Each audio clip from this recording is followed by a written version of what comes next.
to the road trip. I'm DWTT. I'm here by myself right now, but I should have some friend or friends joining me in a bit. So we'll see you after this.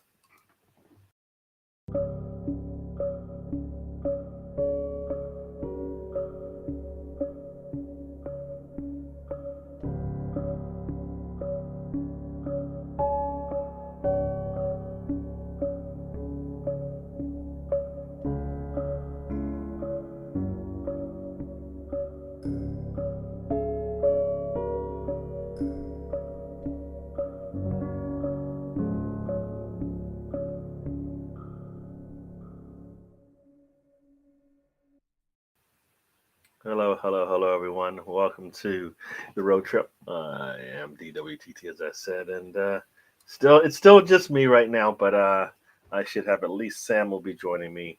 We've given Mr. Tom a little time away to collect his thoughts. Actually, Mr. Tom has this thing, like most of us, called work, and I hope you can hear me. But just in case you can't, I'm gonna fix something right now because just realized that my mic is nowhere near me, and hopefully this sounds better, and I sound clearer. So, yep, I was in a rush to get the show started that I didn't even prepare my area here where I talk, and hopefully you guys can hear me. And let me get this thing set up here. So let me know if you guys can still hear me. I think you can. So we'll get this show on the road. My mic should be in a good spot now. So we'll go ahead and get started. As I said, it's just me. Mr. Tom is working. Work gets in the way of all of our fun, doesn't it? Uh, first up, we got Riddy. Riddy is in the house. Welcome, Riddy. We'll see. It's just me, so you got to be nice to me now. Maybe when Sam comes, you can get back into form. But right now, be nice to me. Be nice to me. Um, One thing I forgot to do, and I keep doing this, and I know many like to be notified that the show is on. So I will do that right now, and we'll go ahead and get started with our talk. And oops, what is that? All right. All right. I think I may have done something weird here, so we will check that out in a second here. Boom, boom, boom. Let's see here. Make sure we are set here. And I think we're good. Oh, Biggs Gunner's in the house. Biggs Gunner and Riddy, welcome. Welcome to the show. All right, so we're good here. I know I got some people joining me, so we'll get started here. So before Sam gets in here, we'll talk about kind of what's been happening recently. Talk a little bit about the BODO game. I guess most of you have heard what I had to think about it. I don't think I've changed much on it, except for I can say, and most people have said that BODO at home is a tough place to play, regardless of the pitch and all of that other stuff. They just play much better there. If I recall, they have not lost there until we got there and we gave them a loss. They had chances to draw it or even win it, but they couldn't do it either. So it was just going to be that kind of day. We take the 3 points. We continue to lead the group, and we're up against our stiffest test now, PSV. I think it's Einhold. I think we played them twice with Cody Gatpo. So that should be if we win one of those, I believe that will give us a good opportunity to win the group, especially with FC Zurich being our last match. We should be able to hopefully get points from that too. But yeah, good win for us, and we'll move on from there. We've got Leeds coming up on tomorrow, and as some said, could be a banana peel, but I think every match for us might be a banana peel going forward, because at some point people are going to expect us to do, the usual, right? Yeah, really telling everybody he's nice to everyone. All right, if that's your being nice, then okay. Yes, I have landed here. All the pleasantries going back and forth. Yeah, no, I think we looked flat, but I think there's two parts to that. I don't think I think we learned something from that last match. I thought that uh, Erdegaard and Vieira would be able to work together, and that did not work for me. So I kind of feel like that's an experiment, and it just didn't work. I would have liked to think that they would have tried that out before they played it, to know that, you know what, if we're going to play with those two players, then they have to play a certain way, and I don't think Sambi behind them helps. Sambi probably works more with our starting lineup, where you have an Erdegaard, a Xhaka, and a Partey kind of type players. Sambi's trying to be a Partey player, but he's not. He's not there yet. And then Vieira and Erdegaard are the same. So it just didn't work for me. I kind of felt like we should have had more attack on them with those two in the lineup. But they didn't seem. I don't even think Vieira got the ball much, which says a lot, because for me that means we weren't controlling the middle as much, right? If you've got your two basically attacking mids there, and one of them is quiet, and so that was disappointing, because I was actually hoping that might work, just so that we have something different, not because of Xhaka, but more just because we have something different to present to those who are out there, right? So I would have liked to see that work. Maybe it will, but it just didn't work in this one. I still, I mean, I think we're not jumping on Sambi. I just don't think that's not a good role for him. I think we're just pushing it, and it's not, for me, not working. Not the way that we've played it. You see how it works, and then you go, well, we'll put this player in, see, can we get the same or similar kind of response? And I don't think we see it. So with that, I kind of felt like that we might have to, it's okay to change up. I kind of feel like we might have to change up, just because it's not working. We're not getting the best out of our players. We're holding ourselves back, and we don't control the game the way we want to. And it may have to be a different way to control it. So we'll see. Um, Come on, you toffees. There you go. And I think that's a good sign. It sounds like package I sent Big Gunner has arrived. So hopefully everything came intact and no issues there. So good to hear that you've received it. Good job. Good job, post office. All right, United States Postal Service. Yeah, good job. Yeah, the result was important. Was more important than the performance on Thursday. It's always going to be tricky up there. I am a performance over result person, because I don't believe that you can live off results only, but you can live off performances only, right? Because you're gonna get the results you want. The other team's gonna have to play really good if your performance is consistent. Now I'm noticing something yesterday. If I move my head just the wrong way, you get this. Yeah, maybe you can see that. So I'm gonna have to adjust my camera a little bit so it doesn't look so crazy. But yeah, so maybe I have to change this background, and go from there. All right, let's see. There we go. Get my head in the picture a little bit more. But yeah, no, I'll take the 3 points. Yes. I My performance is because a lot of those players that out there, they needed to perform, right? They needed to perform because they need minutes in the Premier League. They need minutes to secure a spot on the squad. Um, Specifically Nelson.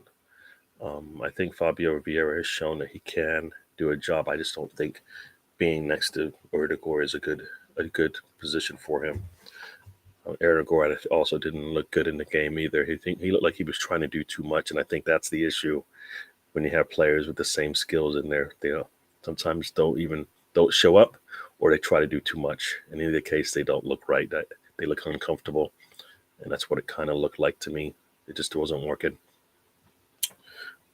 But yeah, no, I'll take the result, but performance I was looking for wasn't there, and I think we've seen better if you look at the players individually, and that didn't happen.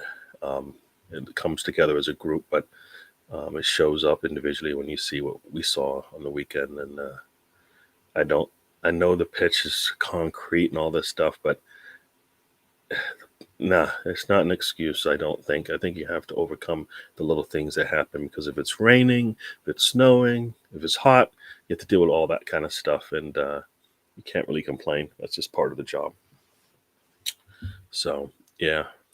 So you guys are in agreement. We'll take the 3 points. Yeah, me too. You got your wish. Yeah, there you go. Yeah, he did. He asked, and he received. And he did send me some cash to help out with it. I appreciate that, and a little bit extra too. So thank you, Big Gunner, for that.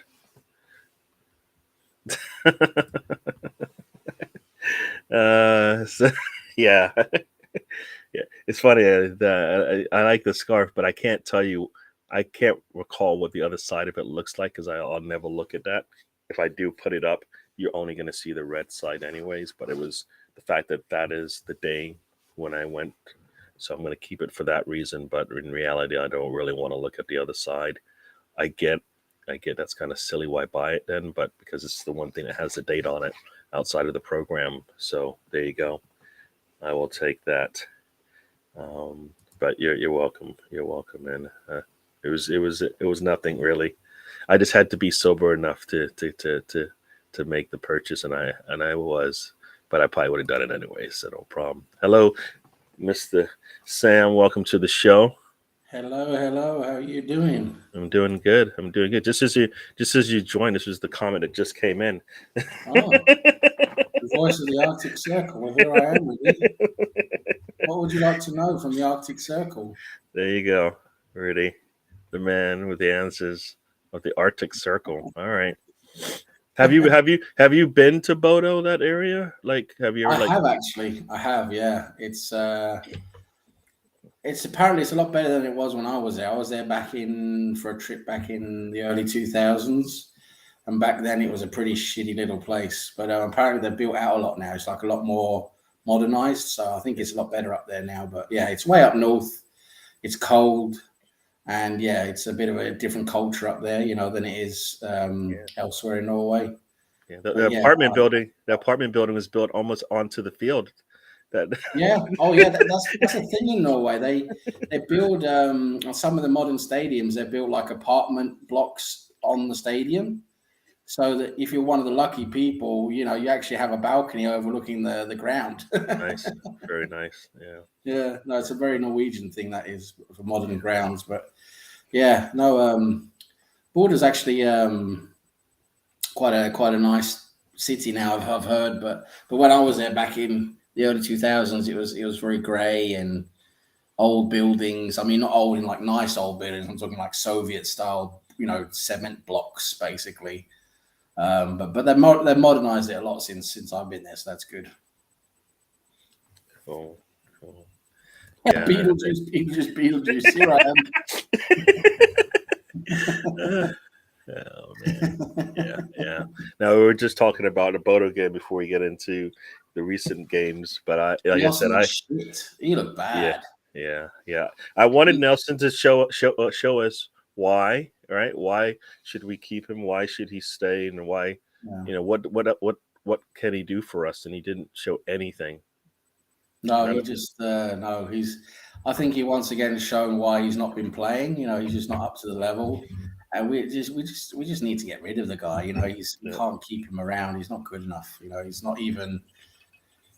Sometimes you'll keep a player around to make up numbers, but when they're not even good enough, you just can't do that. Yeah. No, for sure. I mean, and this is where it wasn't as if his loans in the past haven't shown what he's good, what his good traits are, and whether or not it works for us. Well, he's had like 2 or 3 loans at like good teams as well. I mean, not top teams, but good teams. And where other players you've seen have actually done well in those types of loans, he hasn't. So, it is what it is, isn't it? Yep. It should be. I always like to say these problems should be easy to resolve. You just don't. You just don't want to do it, so you make it even more difficult. Yeah, well, Like they because keep. he's another Arsenal boy, right? He's another Yeah. Arsenal boy. He's been Yeah. through our system. It's difficult to let go of those, isn't it? But sometimes you just got to do the right thing, haven't you? Well, it's for him as well because he needs to play some football, and he can't get it here. No, he's not. He's not Premier League level. I don't think. I think he's probably Championship level. Probably that's where he Yeah. has to go. Yeah. Well, he can grow into it, but he needs to be on the pitch, right? Yeah, I mean, definitely. he needs to be on the pitch, and we're not. We can't get like this is the same thing for me with Nketiah. You need to when you're on the pitch, you need to show me why. I don't Yeah, care if you get 5 minutes or if you get 90. It needs to be the same effort every time. you got to So take your chances, right? That's the thing. You yeah, got to take your yeah, chances. yeah. So I understand he's been injured, but I just like mentally he's got to be like this should have been at least whatever a 5-10 minute stretch where you're like, all right, this is why this is what we've seen him do in the past for us in big games, right? Yeah, And this we I mean, just he showed some promise way back when. Like, what was it, like 4 or 5 years ago? He showed some promise. He was like one of the younger kids coming through, but he just hasn't taken that next step. He's sort of like shriveled away. You know, he hasn't taken that step into the limelight like the other guys have. He's just he's just disappeared really. yeah, yeah, he has. It's disappointing, but it's one of those things where I always said we had like 10 players we need to bring in, and we've Yep. got at least 7 now, and we need another 5. I think we need another 5. That sounds weird, but I think we still need another 5 so that we can compete in European football and Premier League in the same week, right? Yeah, I think five sounds like a lot, Gary. But yeah, I mean, ideally, if we Well, the reason why I say 5 is because right now Nelson has played. I don't think he's long for Arsenal. Holding, yeah, got to replace him. yeah, Yeah, holding is playing, but I think we can do better or younger, right? yeah, El Neni is getting old, yeah, and true. at some point we're going to have to find a better replacement behind Partey. So that might be El Neni's position, or it might be Zombie's position, right? Yeah, So you're right. There's that's three 3 players. right there, right? Yeah, yeah, We keep talking about another winger, right? Is yeah, Emil Smith Rowe going to come back? We don't know, but even if he does, we're still talking about another winger, and we yeah. I still got mean, a Emil we got a Smith is. midfielder, Yeah, yeah, and we got a midfielder. People talking about like Tielemans. You got Douglas Luiz. I mean, you've got. I think we can easily pick up another 5 players and get what we want. So, yeah. uh, you know, No, you're right. Yeah, you're right. There are definitely players in our squad that can be upgraded for sure. Those ones you've highlighted, I agree. They definitely can need an upgrade if we really want to go for that, next level, top level consistency. yeah. It's not just a number, folks. I'm not just throwing numbers in the air, but No, you're right. You're right. it's It's as there are those that they are the weak points, right? You see Holding when he comes in, we yeah, don't look as good when he comes in. Um, when Oneni plays, we even though Oneni does a solid job, we don't get dynamic. We're just passing the ball around. He's a good possession player. He's not really the top level player we want, really, is it? And then, like you say, what was the other one? The other one you mentioned, there's a well, I Emma say Smith Rowe. Well, I think we've got to give him more of a chance, but we definitely need another winger. That's what you're saying. Yeah, I yeah, agree. We probably do need an extra someone who can come in and sort of, actually, make an impact. I think would be good yeah. I mean, because I think Marquinhos is a player in Marquinhos. I just think he's probably going to need another, 1 or 2 seasons at least another 2 seasons probably to start finding some level. So yeah, I mean, we could definitely bring in someone well, we wouldn't do it in January probably, but next summer and like a real impact player, could definitely do that. yeah, for sure, for sure. And let's get to the chat real quick. A couple people have joined. Yeah, Mr. Tom. Like I said, initially I was just gonna say he's been on probation because he's been talking. He's got a lot of slander towards Arsenal this weekend for some reason. Maybe because Arsenal's going up to Ellen Road or something like that. But and he might be upset about how things turn out if Arsenal does what they've been doing to pretty much everybody this season. So I've seen Leeds play with my own two eyes. You have. So I know how they That was play. like 90, that's 90 minutes you won back. Yes, definitely. It was not worth it. Yeah, but I got to see them play, and I think it's going to be a totally different lineup anyways because they were missing some players, and the official might open things up for them. So we'll see. But yeah. Let me see. Out of the cliche, Saka was separated and protected. Yeah, too mentally. Yeah. No, didn't Martinelli start, right? He did start. No, he didn't start. It was just Martinelli Saka, got right? some shot. He wasn't. Yeah. He didn't come through our youth ranks, did he? But yeah. I think he's talking about like the our Hale End boys. Yeah. Saka was he protected? Do you think he was protected though?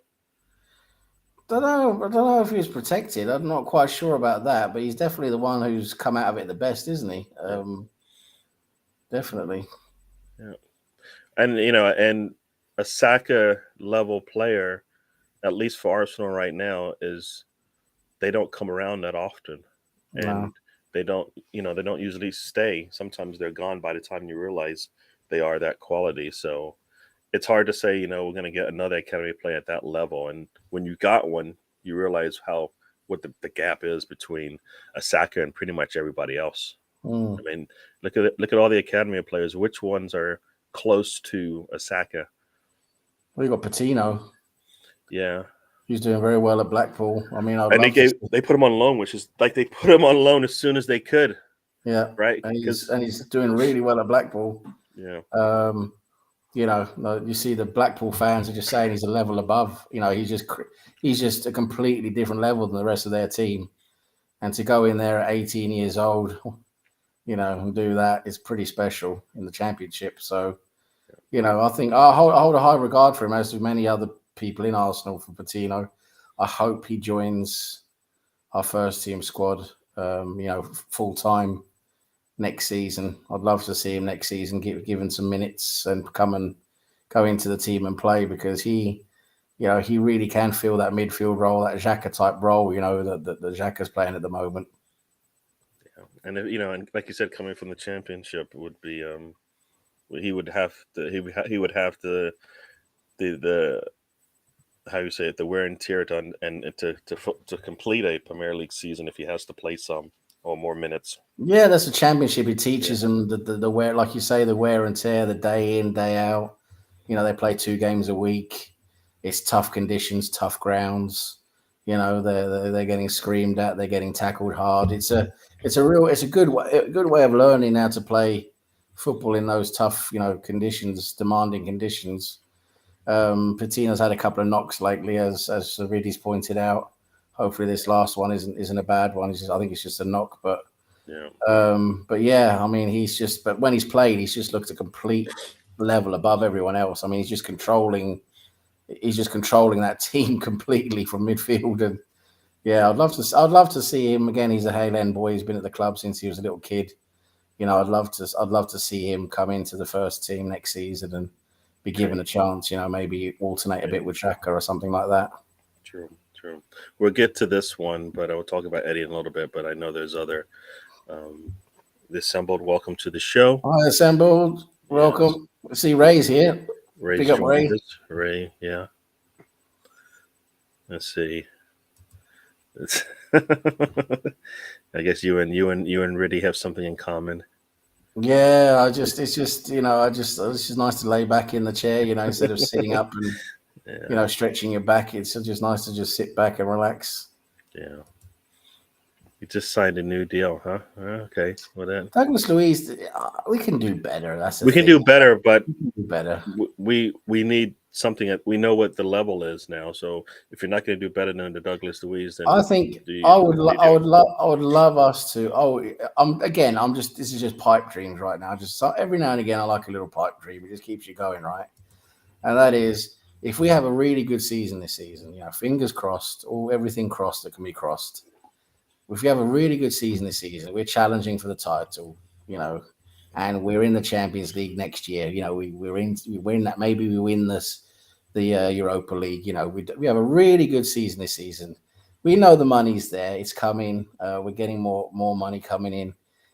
I would love us to go for Declan Rice. I would love us to go for Declan Rice. I mean, what a player. I mean, to have him come in, wow, what a player he is in midfield. So he could definitely give Thomas Partey a run for his money in terms of playing. You know, I'd love to see a player like that come in. He would boost our squad immensely. True. Yeah. So is Danilo even like Danilo? Not quite sure about Danilo, to be honest. I haven't really seen that much of him. I can't really comment that much on him, but I know he's younger. I think we want a top. I'd love us to go for just a real top level midfielder. You know, not like a Douglas Luiz or a Tielemans. I mean, Tielemans been very up and down this season. You know, all this shouting about Tielemans. You know, do we really want him? Yes, of course, he's better than our backup at the moment. You know, of course, he's a higher level than what we've got just behind Partey at the moment, or in that midfield there. But we can do better. That's the thing. I want us to go out there and get a top level player, especially if we end up this season, you know, really doing well. I get that. Yeah, no, I think that makes a lot of sense. We got a Jesus just because of the promise of maybe doing well, and if we actually do well, meaning top 4, well, I think it makes it even easier. I think the likes of him and Zinchenko, and you know the way that our players are playing. I think if we get into that Champions League next season, you know, all of a sudden you're attracting a whole different caliber of player, because it does matter. I mean, yeah, you can always throw money at players, you know, give them as much money as they want to entice them, but there are many players out there who, you know, they want to be in a Champions League playing team. That's what they know. They want that highest level for the maximum exposure. And like what Assemble just mentioned, Jude Bellingham's been linked a lot lately for next season. True. You know, he's a real fantastic attacking player for Borussia Dortmund, and you know he's English as well, or originally English. And you know, it would be fantastic to see him.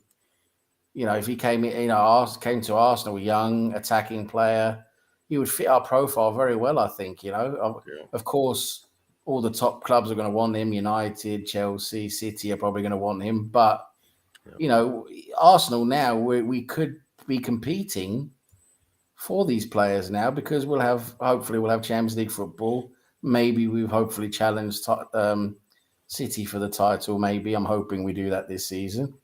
Then all of a sudden, you know, you can attract the Jude Bellinghams, you can attract the Declan Rices, because all of a sudden we're not just a number 6 team anymore.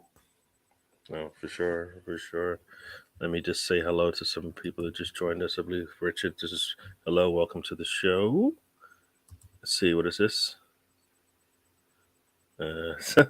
Yeah, I've got that game up just because as those who know, that's my upset pick, because I just he's don't been like playing them. quite well lately, from what I've been seeing. I saw some highlights, Everton highlights the last couple of weekends, and he's been looking pretty good. Yeah, no, I just don't like them, so I guess I'll be happy if. Well, of course, we want them to lose. I'm just saying. I hope Iwobi plays well. I hope he does, because that would be doing us a favor, right? Against Tottenham. Yeah. Well, I think the teams that they struggle against the teams they should be handling, and the trick is to jump on it when they give you the opportunity. Some teams do, and some teams don't, and then the next thing you know, they kind of wake up, and the match is over. So you have to take advantage. They give all the teams chances, of course. Every team does, but they specifically will not show up to play sometimes. And today might be a good day for that. And Riddy is dreaming, I think, for some reason, unless he knows something we don't. Eddie's starting against Leeds. That would mean Jesus. You know, the fascinating thing about Eddie for me, I think Eddie and I don't want to throw Eddie Nketiah out just yet. He's getting close, because you know he's not putting up the scoring numbers that he should be.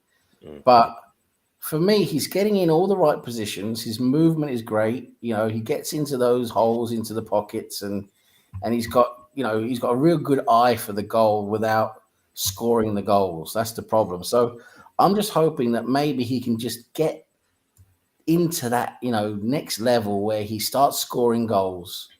Because if he starts scoring goals, he can be a really prolific striker because of how well he finds those positions in front of goals. So he's just lacking that final, his scoring shoes, basically, getting it into the net.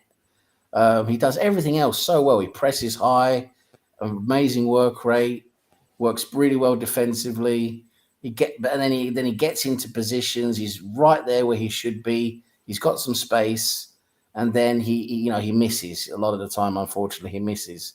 So it disappoints a bit. But if he can start scoring goals, we can have a pretty good player there. But I'm not going to wait 2-3 seasons for that. Let's put it that way. Yeah, no, I hear you. I hear you because he has to bring something else, something more than energy, because we've seen that doesn't work. We've seen an energy from Lacazette. It doesn't produce goals. It doesn't help us. He needs, like you said, like he's not going to, come up and receive the ball at midfield and start an attack. So we're not going to get that level that we get from a Jesus, right? So he has to be in the box, ready to shoot, score, because he can do that. We've seen him do that. You get the ball to his feet, he'll do his little back pass into the goal kind of thing. Yeah, but he's not there enough when he plays now, because that's what he needs to do. He needs to be always there. Like, we should always be looking to the box, and then Nketiah should be right there. But he gives us something else, right? He gives us that little bit. Like you correctly point out there. He's a different profile of striker than what Jesus is. Jesus is that more, he links up with midfield. He's creative. He creates a lot along the wings, and then he can cut in and he'll score. And Jesus is that playmaking type of player, as well as scoring goals. Of course, he's a bit of our talisman now. He's our star boy, but Nketiah is more like he's the guy in the box who's scoring the box, right? He's more of that poacher, high pressing type of forward who likes to get in behind the defense and score a goal.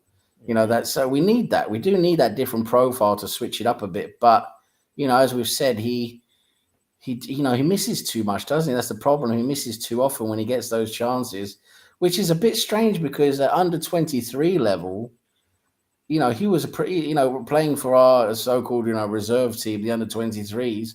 He scored loads of goals before he got into the first team. He was scoring goals for fun. So, he hasn't taken that to the next level yet, into the actual, that Premier League level yet. So I hope he does. But like I said, I'm not going to give him a long time to do that because, like you said, Gary, which is correct, you have to take your chances when you get them. You really do. Yeah. Because it's at this level, it's cutthroat. This is the top level, the Premier level in the world. Yeah. You can't just keep getting chance after chance after chance after chance without taking it properly. Yeah. He only has to look at his fellow academy mates to know what to do, because they've all done it. They've all done it. Yep. The ones that are on the team right now. The Milosevic Road did it, and Saka did it. I mean, you have to, or else you have look at everybody else from the academy. Any of them left on the squad? No. He's the last one. He's the next one trying to make it. And he's getting all the chances. And it, like I said, I think it's his mindset, because he says, I need minutes. No, you just need to be on the pitch, right? Yeah, because that's what Saka did when he first started playing. He just got on the pitch, and then he looked. You like, oh wait, what is that? Right? You notice it right away. You don't have to see it for 90 minutes to go, I think that's going to work. I mean, I saw Kevin, Tierney for 5 minutes, and I was like, yep, there we go. I think we've got our right back. Yep. I didn't need to see any more. And he didn't even. I think he only came in for like 20 minutes, and then he was injured again. But I was like, okay, if that's All right. I have an answer. We have our answer for right back, and we can keep him healthy, or sorry, left back. So we're done Yep. there, right? We saw the same thing from Tamiyasu when he first came on. We're like, damn. Well, that it's not a fluke what he was doing to Ronaldo, right? We see it today, Yep. and he continues to show us. So he just needs to get his mind needs to be whenever I'm on the pitch, I'm scoring. All right, he's a Yep. striker. I'm on the pitch, I'm scoring. That's it. I think about I'm nothing still. else. You're right. You're absolutely right. And I'm still completely annoyed that I couldn't get Erling Haaland to Arsenal. I tried so Yeah, hard. yeah. I couldn't get that bugger to Arsenal. His heart was set on Man City. I can't. Yeah. I mean, the way that we're playing, I can't imagine if he was. We had a player like if I had a player like that, because he's getting. I mean, we're providing a lot in there, and then it's not. Yeah, stop. Let's stop dreaming. Let's move on. Let's stop dreaming. Oh my gosh. Yeah.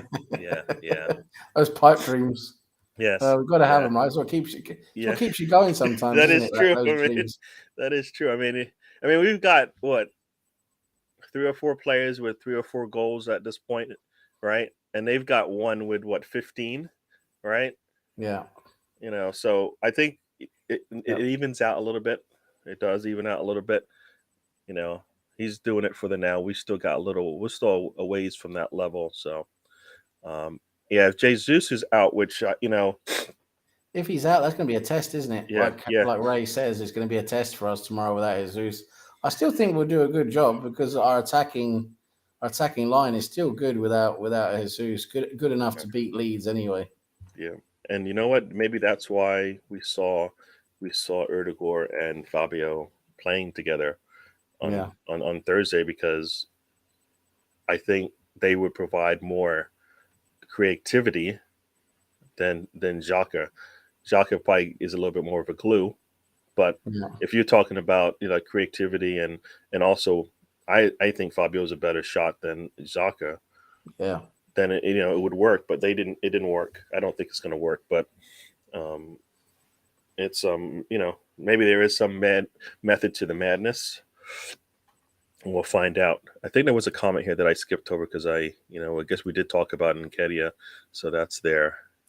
And yeah, I think this is also something that's come up because I think there were comments on Twitter. I don't know if you saw it from Klopp talking, basically saying the same things that Arteta has said, but getting a different response because they finished 1 point off of a title, blah blah blah blah blah, and that carries, I guess, more weight than teams lower struggling even more because they don't have the money and they don't have the manager and they don't have better setup and all of that kind of stuff. For me, Liverpool should know better, right? They should know better because they know what it takes to win. And Well, you can't their expect fans, this. Yeah. their fans have been complaining that their midfield's a problem for probably years, and they've been able to get by, Yeah, that's the luckily. thing. Yeah, you can't expect those players to keep up that level every season. It's gonna eventually change. You need to change out the players that they can't keep giving you 110%. You got to make those changes and and move on. And that's what Liverpool haven't done. They just gambled and it keep working. And at the moment we're seeing that that's not working. They're not giving that 110% that they used to. They can't give the 110%. I mean, there's only so much you can pull out of Henderson. Yeah. Like for the last 3 or 4 years, everybody's been like, oh, he's not even their best player. But guess what? Like Xhaka, he may not be their best player, but he's the player they needed, and he basically answered the call multiple times. So eventually, some of those calls are getting unanswered now because you just can't do it. At some point, you do reach your threshold on your Yeah. career and things, and then you need to have somebody behind you pushing you or coming in to do the job when you can't. So they need to reload again, and I think they're taking it a little bit too slow. I mean, is Nunez the best answer? Like, could they have gotten 2 players? Yes, they're all good questions, Gary. That's what their fans are reacting to now that they do see they need investment. They do need new blood. and some new ideas. Can you give a dude? What was it, a lecture or something? I had to sit on the sofa. Yeah, sure. Yeah, Sam's like, all right, if you're not feeling tired, this is how you sit on the couch. Yeah. It is super comfy. You're right, Colonel. It really is. Yeah, no. I mean, I think Harland is, it sounds like he was gonna do what he needed to do. Follow dad, I guess, is the thing, right? So, yeah. Yeah, of course. That was everyone saw that coming. That's why City let us have Jesus, right? I do think they were ready behind the scenes for that deal. That was all set up, and he was going there. That's it, Yeah. Yeah, you guys still talking about Nkedia here? I know I might be a little bit behind, but this is how this road trip goes. We just go with the flow. Yeah. We got some new guys in the chat as well. Good to see them. All right, so let's go and say hello to them. Yeah, Liverpool basically did it. They never had that big season, right, where they won 2 big trophies. Like, I think They were close. they were close. I mean, they lost. They close. lost their Champions League. They won a Champions League. They won a league, and then they went for what I believe was a quadruple, and they weren't able to pull it out. Close. But so that's how that you want those type of strings, but you would like it to be about for 10 years, right? Not for 5. I'm never gonna say I feel sorry for a Liverpool fan, but at the same time, I think we would all be frustrated as Arsenal fans if we got 90 points and still didn't win the league. I mean, that's how good Liverpool were, and Man City were just even better. I mean, to get 90 plus points and still not win the league, I mean, it's just crazy. That's the type of era we're in at the moment. Yeah. I mean, Liverpool really in another era would have won the league twice, maybe 3 years in a row, but because of City. Then the Centurions have got over 100 points. It didn't happen. True. Yeah. Bargav has joined. Welcome, Bargav. Big up, Bargav. How you doing? He's over in America. He's I think both of those players. I think those 2 players are similar to what we have with our fullbacks. I'll take either one. They just was much better than Vieira. No, I know, but Vieira I don't think has had enough time Nah. yet with the starting 11 to say, well, this is how he's going to look. When he's had his chances, he's looked good. It's a matter of time for him.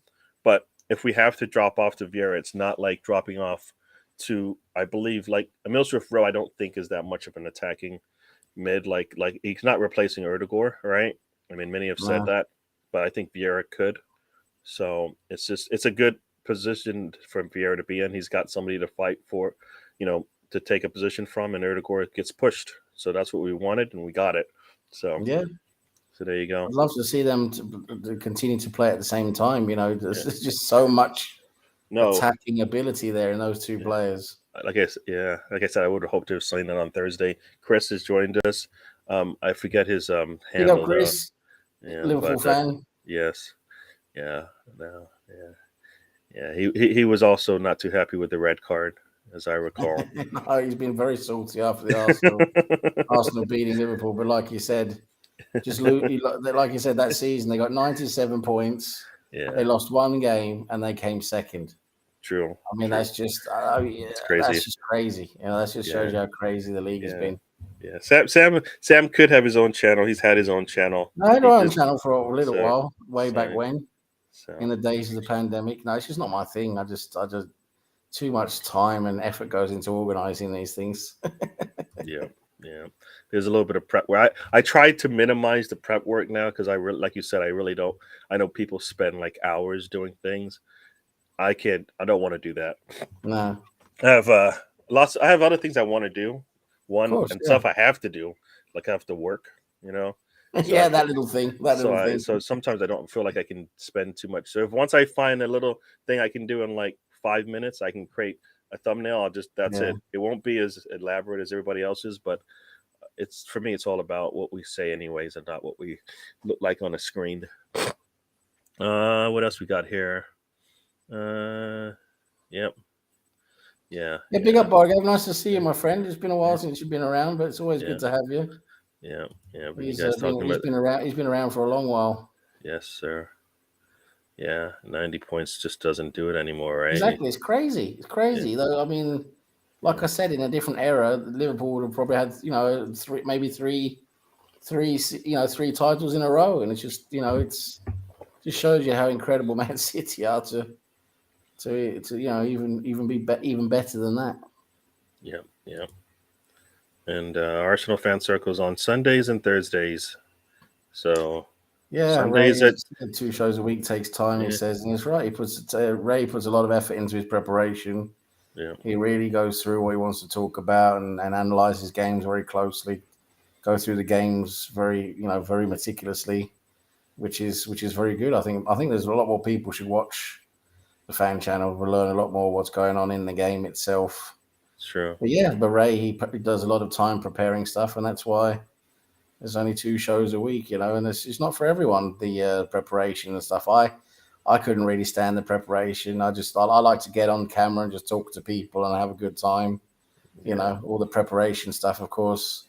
yeah, Some people enjoy that. They want to make sure they know exactly what they're going through and everything. And I just found there's too much time. It's also difficult getting hold of people. If you got a regular group of people with you who like always are on the same show, and you build that relationship, that's great. But if you don't have that, where you're doing different shows at different times and just sort of like doing things as you go along, it's so difficult to find people to come on and join you, and people let yeah. you down and say, yeah, I'm going to come on, and then 2 minutes before you start, they're like, oh no, I can't do it. And it's such a hassle. And I was like, nah, I much prefer just coming on shows, going on talking about stuff, and then I don't have to worry about all the behind the scenes preparation stuff. True, true. Yeah, yeah. Like I said, that stretch for Liverpool, they maximized it as much as they could. So it's hard to go, to get to do better than that. But they did well. And like you said, that's what three Champions League finals in a 5 year period, and losing to Real Madrid twice. Is that right? Can't remember. I know they lost once at least. I can't remember the other. Yeah, I think The it was first one, maybe twice. I think the first one might have been to them as well. Yeah, they So won one, didn't they? They yeah, won one of them. yeah. So But is yeah, Sam no, on it's incredible. Instagram? Uh, Unfortunately, not Bargav. No, I'm not on Instagram. They No, want they want to see the pictures, man. They want to see the pictures of you laying out at the I'm beach. on. I'm on OnlyFans. It's because Instagram's all about the pictures, I believe, right? So and the Yeah, I can't be little bothered. You small. know what? I'm one of these people. I can't be bothered to take pictures. I go on holiday. I remember my ex girlfriend. She was one of these girls who just loved taking pictures, not selfies and stuff, but like she loved taking pictures of everything when we went on a holiday or whatever. We went out somewhere for the day. She just loved taking pictures of everything. She loved. She maybe should have been a bit of photographer, maybe if she wanted to, but I was just like, whenever I went on holiday, she was taking pictures all the time, here, there, all over. And like, oh, I can't be bothered. I want to see, I enjoy it. I'm not going to spend my time behind a lens taking pictures of everything. I just want to enjoy what I'm seeing and experiencing it. The same thing as people at concerts, right? People at concerts filming the effing concert they're actually what's supposed to be watching. Put that phone in your pocket and watch and actually take in the concert. I mean, come on. You can't stand there and watch a concert from behind a telephone Yeah. camera. I mean, come on. I mean, it's just I, ridiculous. I'm at fault of that because, like, when I go watch my kids perform, That's sometimes different, right? but I'm Because videotaping it. But you're recording your children. That's it's the different. You're same recording thing your though, children. because I'm Recording not your really it's different. involved because I got to be behind this camera, like doing this, whereas everybody else is like, yeah, go, Yeah, just but you know. it's different for you because you're recording your children. And also, if you're coaching, recording like the play and stuff like that, it's got an educational purpose to it as well. That's different. I get that. But if you're at like a normal concert, watching a famous artist Oh or yeah, band or whatever, and you're behind your phone, it's like, come on, you got to be there and live this thing. That's what it's about. yeah. That's when you need to get one of those. What do they call the little box camera thing? Yeah, And then you just have that attached, so you don't have Polaroid. whatever they call that thing. But With Polaroid, it takes instant pictures. You mean that There one? you go. Yeah. Yeah. No, I mean, I hear the Liverpool thing, but for me, it's not a Liverpool problem. It's a football problem in England. If you're gonna allow the cities and the Newcastles to be part of the game, then that's just the way it is. But if you think it's not indicative of English football, which a lot of fans will say, nah, it's probably not what it's all about, right? Then you put the rules in and you decide to push the product out to whoever you want. And for those who don't have the best ideals of English football in mind, then you just stay away from them. Because there's tons of money out there and you don't need to go get the man with the biggest wallet, right? Mm. So I kind of feel like it's a FA issue, or not even FA issue, but I think it's a league issue. And if all the teams really wanted change, they would go for it, but they don't. They like the Yeah. money, right? All these teams like the money, so they're not going to say too much. They're going to complain about City and all of this, but they really don't want. They don't want to make that change, right? Who Yeah. wants to? Who's going to stand up and say, I don't want all this money the way it's coming in right now. I want, because City's bringing in more money, even though they're spending more money. So Yeah. you'll take the scraps that you get. Talking about the two shows. Bargav's just sent a message. He's going. He's asking you if you're beating LSU tonight. The fact that I have to hesitate tells you I don't know, because I don't know what Florida team I'm going to see today. And you know what? LSU doesn't know what team they're going to have today. It's an up in the air. It could go either way. It could be a blowout. It could be a high scoring affair, back and forth, entertaining. I want my Gators to win, but I think we're in a rebuild mode. So we're playing at home, so that should be a plus for us. Yeah, yeah. Now, like I said, watching the videos, like when you're just sitting there watching it, you're taking it all in the same way you would if it's a concert. But then you want to sometimes share it with your family members who can't be there. So that's the reason why I take the videos. But it's the same thing as spending all this money on a concert and watching it and just absorbing it all in. The crowd behind you, the crowd in front of you, the artists on the stage. You can't take that all in behind a camera for sure. So I get that. I get that. And we got our friend is in. I'll introduce our friend in a little bit. I know Stan sees it there, and he can't wait. He can't wait to talk to him. Yeah. See you later, Bargav. Take it easy, dude. All right, see you, Bargav. But nah, thanks for joining us, and hopefully we'll see you again. I got my show twice a week as well, Saturdays and Mondays. Saturdays, I guess at noon. And for those in the U.S. and 7:30 p.m. on the Monday. I think you're talking about Nkedia here, and yeah, you know what? He has to continue to prove himself because he hasn't established himself. When you haven't established yourself, you got to keep proving yourself every day you step on the pitch. This is no different than what he did in the academy. Every time he stepped on the pitch, he had to prove himself, right? And he did that because look at his everything he did as a U23. That's because he's proven himself every time. This is no different. But somebody's paying him millions of dollars to do it now. Yeah. So I kind of I hear it, but it's no different. And his best situation might be to go down a level, go to Europe, right? Go play in Europe and play there and get the minutes and show what he can. What we see all the time when he puts on an English shirt, right? Yeah. You put an English shirt, you look good. And the man is here. We've been looking for, he's been in and out over the last couple of weeks. I think when I left to go to England, he basically was done with podcasts. I come back and this guy's certifiable. He must be. He can't have a brain. This guy. And why not is in the house, we're top of the league. We're playing well, and you're still not happy. I mean, yeah. Jesus Christ. Yeah, no, I hear this, Bargav, but I don't. Is he like an alias for Lee Gunner or something? Is he? I don't know. Yeah. No, as somebody said, you really still want Arteta out? Why? What? I understand he hasn't done anything yet, but this is how it starts. And maybe we'll find out what his level is, but this is how it starts. You can't You can't have a better start to his season than he's done. He's lost one match in what, 11? Yeah. 12, 11 or We're on 12 matches or something like that. the league, we're at game number, was it 10 now? Yeah, we're in 10, and we've played what, three international, 3 European games. So, Yep. and he hasn't lost in preseason, which everybody said, you know what, that's not a sign of anything. And what we saw in preseason may not roll over. Guess what? It did. Everything we saw in preseason rolled over into the season. Yeah. So, and that's what you want. Consistency. We're getting it. This is what we want. Will it last? We're probably going to lose again. So I guess not, but we're going to see this. This is the way he wants to play, and he's got a lot of players that can do it. So I think every time we're out there, we should expect to see this. So yeah.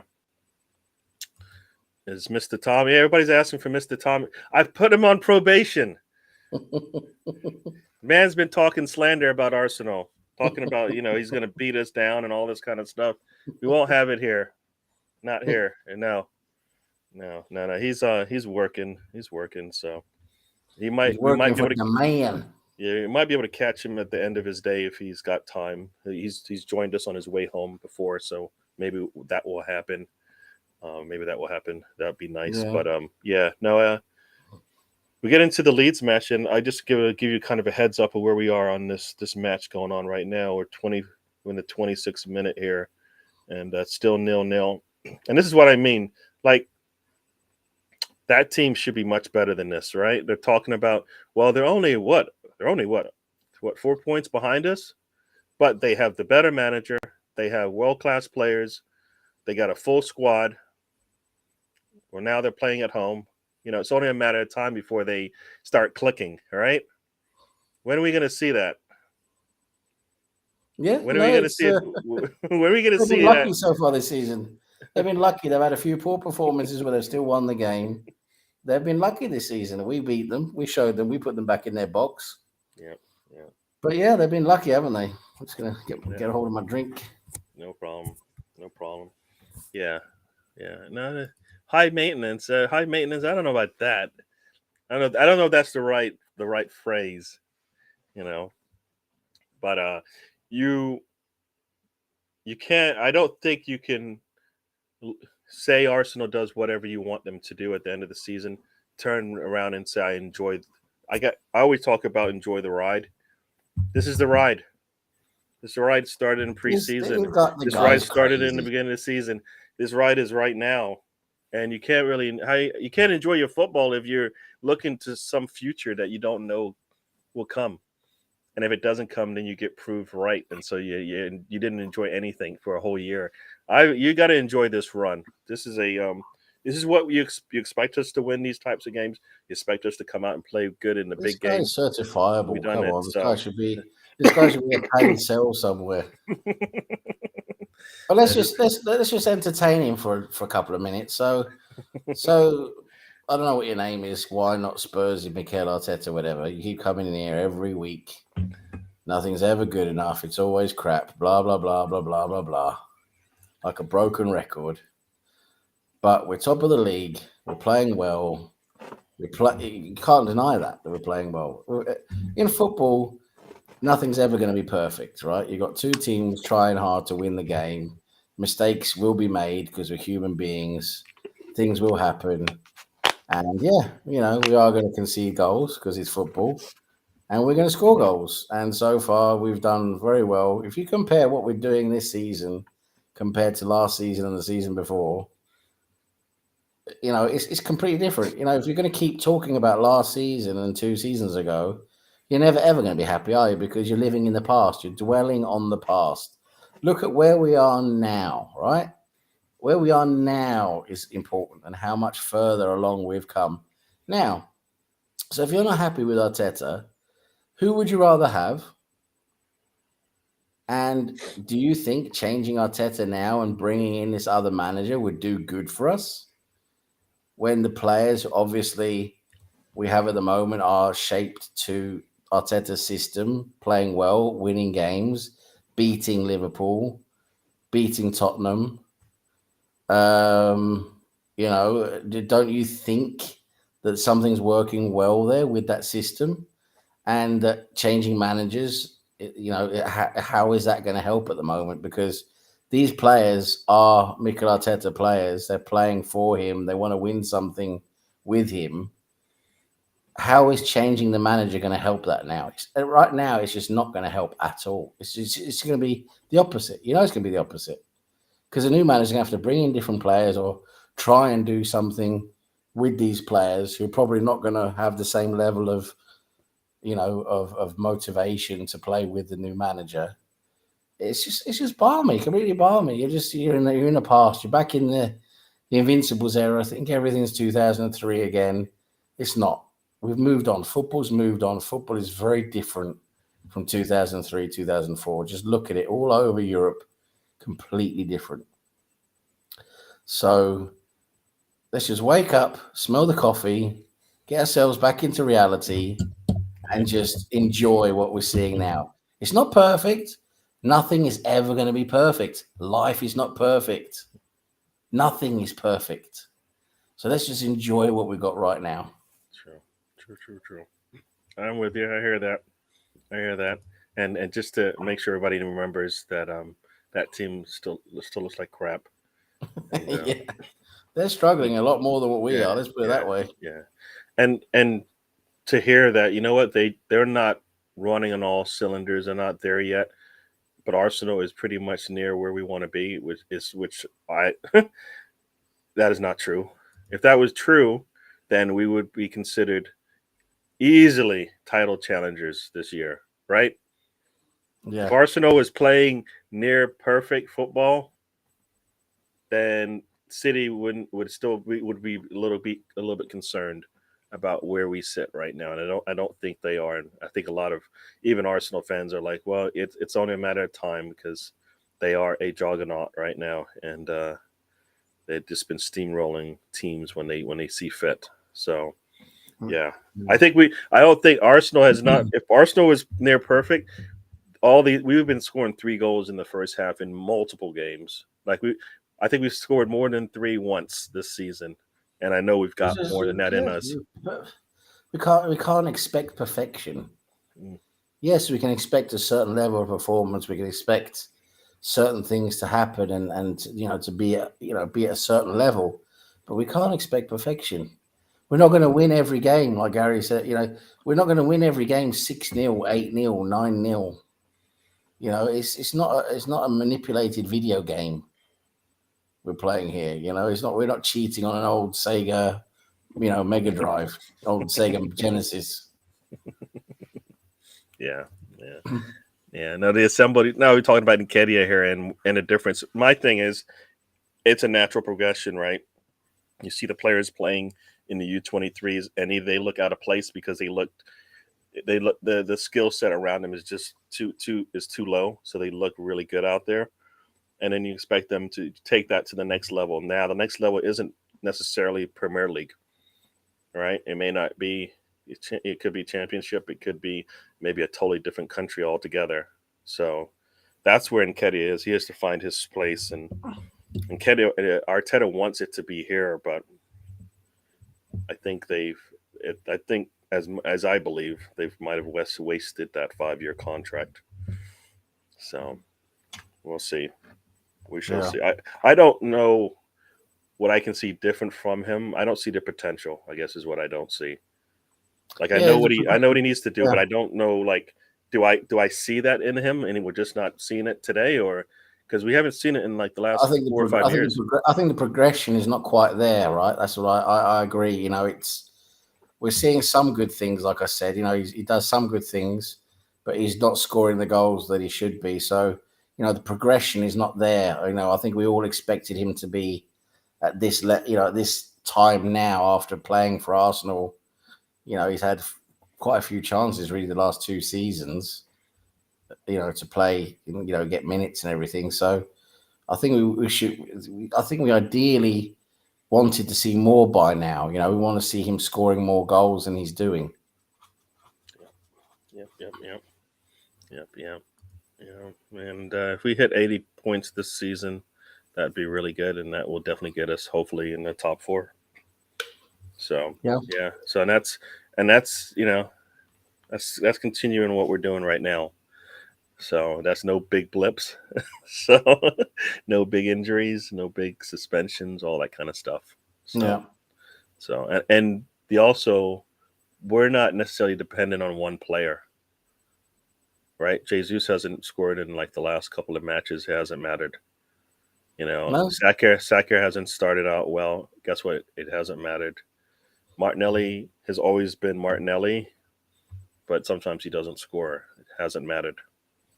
Oh, Odegaard doesn't take in shots when we want him to take shots. Guess what? It doesn't matter. we have no. I animals all mean, over it's the pitch. we've got more. This is what we was hoping for this season, that more players are going to be scoring goals, and that's what we're seeing. Right, we're seeing more players help the team out by scoring goals. Yeah, I hear you. And why not has some response, but I don't. I'll let you go and respond to this one. We're average squad. Yeah, we're a very average squad. Yeah, that's why we're top of the league. That's why we're so average. That's why we've beaten every team we've played so far against United, apart from United. And even that was a game we should really have won. We were better than them. We sort of let the occasion get to us a bit, made a few mistakes, but pushing a high line up too high up the pitch. But apart from that, we played better than them. We looked more dangerous than them at the end. No, I think this is a terrible take on Arsenal. If you don't like what we're doing now, it's just not good enough. Well, we'll be good enough. I don't think anything will be good enough. How can you be better than top of the table?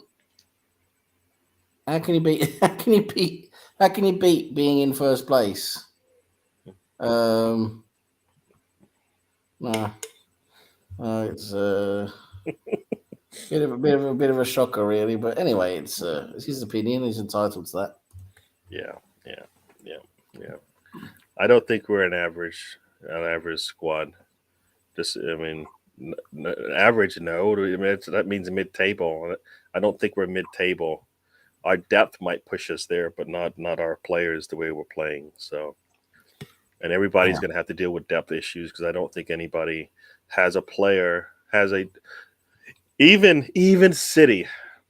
Yeah, if they lose Haaland, it doesn't get easier for them. They just have answers, not the easiest of answers, meaning Haaland, right? Type answers. So they will take a dip, but it won't be as big as everybody else's. But we've seen everybody has issues. Like Liverpool right now, I think they might be without Trent and somebody else this weekend. So they could, it could be a really easy win for Liverpool for City. So we'll see. Right. But Liverpool has good players too, and they have a good manager too. So that usually can overcome. Certain things there. So we shall see. Yeah. I think we still have some people out there. Yeah. And we're 38th minute here, and it's still 0-0 at the toilet bowl. All right. So on Sunday we're playing Leeds. I don't know if you had it. Well, I saw somebody comment. And I'll just say it. I like this is how it's going to be a kind of a message you've heard me say multiple times. I know there's been talk about a certain football player from who used to play at Old Trafford, and I know some things have come up about whatever player going back to jail or something like that. My comments always about this is it's people that we really should be concerned about is the victim or the person that needs the most help, and that's not the football player in this case. And it doesn't matter. It doesn't even matter to me as much if it's true or not, because we've seen pictures, we've seen audios, I think we've seen videos. Any of that is true or false. There's only one person that needs the help, in my eyes, because of the situation at hand. So hopefully that person gets the help they need either way, because that's what should happen in this day and age right now. Yeah. So that's kind of how I want to leave it there at that one. So not much to talk about for me. And I saw the name pop up, and the only reason why I recognize the name is because the last name. Sorry, Sam. But Well, that's fine. and I was like, I don't even know who they talking about. That's my first thought because it's been kind of out of my mind. But yeah, so that's how I want to, we'll talk about that one. There was something else that I was going to talk about. What was it? I think that was the only other thing that came up outside of Klopp talking about the state of football, and I kind of feel like that's a U problem in the sense that's a Premier League problem. Like the teams, if they are concerned that this is not what they want, they should make a change. They should make a Well, change. they've got the money. They've got the money. Yeah. The clubs have the money. Liverpool have the money. Uh-oh. Their own lately, right? They've been, like you say, happy with the status quo, thinking they're going to be getting a lot from that when they haven't. It's as simple as that, Unfortunately, we see this very often across the entire business world, across many industries where you'll have big companies who are doing well and they don't see the change coming, right? They're like, oh, damn, maybe we should have done something. It's too late. The train has already left the platform. You're not on it. Yep. So, and that's what's happened. We've seen it with Manchester United. I mean, you got to give Ten Hag some credit for actually making that team, that squad that's in that state, and the club that's in that state, to actually get them playing half decently and like winning some games here and there. If it wasn't for Erik Ten Hag, they would probably be bottom half of the table, just really, really struggling. You've got to give them credit for that. They're in such a huge amount of trouble for all that lack of proper, investing the money correctly, right? I mean, they've been spending it so badly, been run so badly by, people who really shouldn't have had the jobs that they had, in executive positions. And you look at FSG for Liverpool, they did a great job to start off with, getting Klopp in, getting those players in to start off with. But now, 7 years on, they need to change. They should have started 2 seasons ago, or at least a season ago. They should have realized, listen, like we were discussing earlier today, that high intensity of football, first of all, players don't stay consistent. They're not going to give you 110% their maximum level every season on season. It's gonna change. They're gonna drop. Also, the tactics change, right? Teams have learned how to counter Liverpool now. It's taken some years, but the tactics have evolved. Now Liverpool get countered. So, they need to evolve their tactics as well. They need to change players to take out that, the guys that can't deliver 110% anymore. Find something new, and the tactics have to change. This is something Klopp hasn't been able to do before, right? This is the thing. I think Klopp might be coming to the end of his tenure because Klopp previously at Borussia Dortmund, the same thing happened. He came in, brought in that gegenpress, brought in that high intensity. The players are great, brought in a few good players. They just, smashed the league. He took over from Bayern Munich. The top team, etc., performed well in the Champions League. Blah blah blah. And then all of a sudden, when after a few seasons, things started. The players couldn't give that same anymore. They sold a few of their players, couldn't quite get in the same level of players again. Things changed, and they ended up getting relegated in his last season. Yep. So that's the thing, you see. So this is with Liverpool now. Things are changing. It's going. He needs to change. The players need to change. New ideas need to come in there. It's not happening, and you got to ask the question: is Klopp the guy to deliver that? Is he going to resign and move on somewhere else, or is the club going to, back him and give him the investment he wants? But either way, they need to make some huge changes. They've just completely let that pass them by. Yeah, and you know what? You bring up a point in that, or multiple things come to mind when you started talking, because Ten Hag, one, is disciplined and basically told him probably how things are going to play out if he shows up.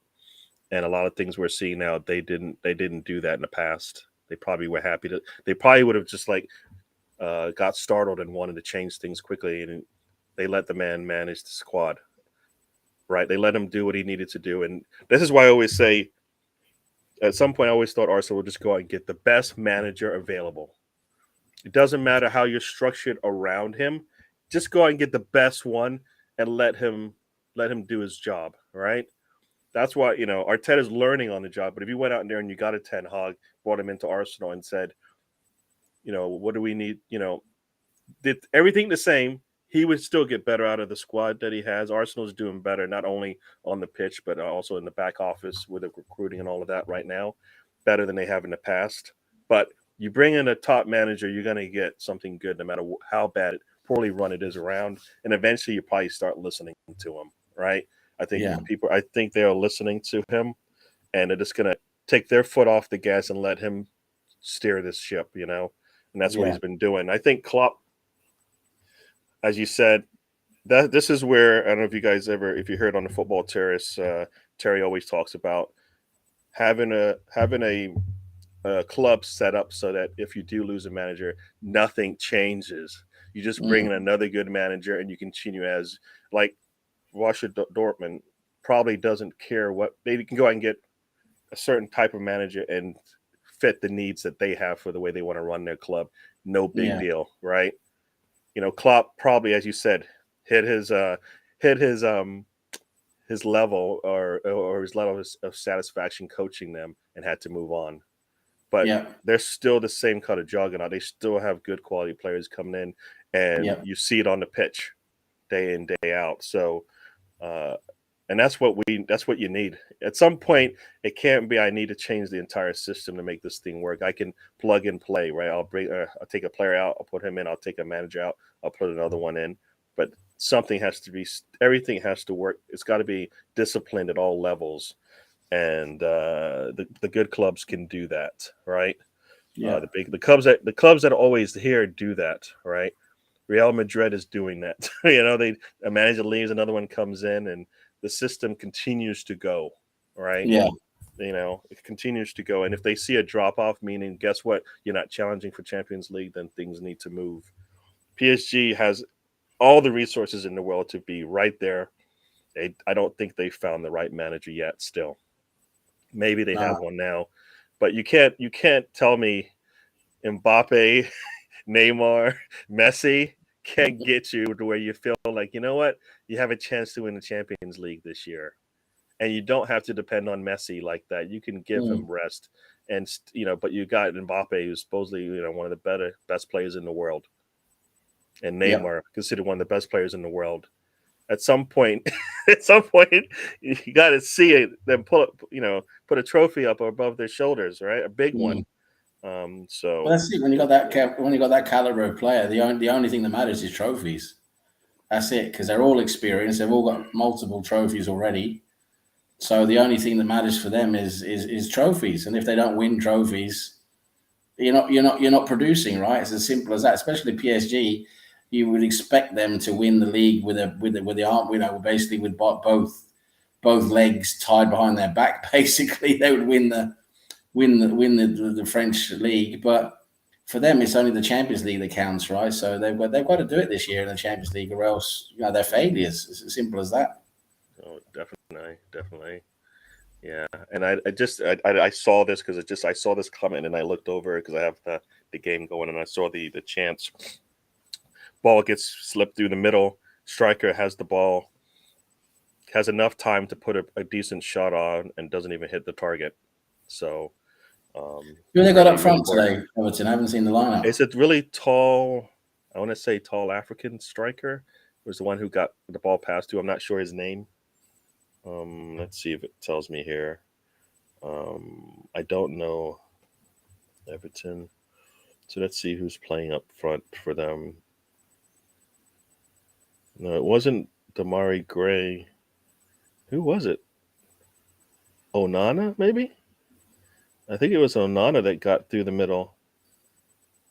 I think that's who it was, because it wasn't somebody I'm familiar with face wise. So I think it was Onana. Yeah, he basically had it was just one on one with the goalkeeper.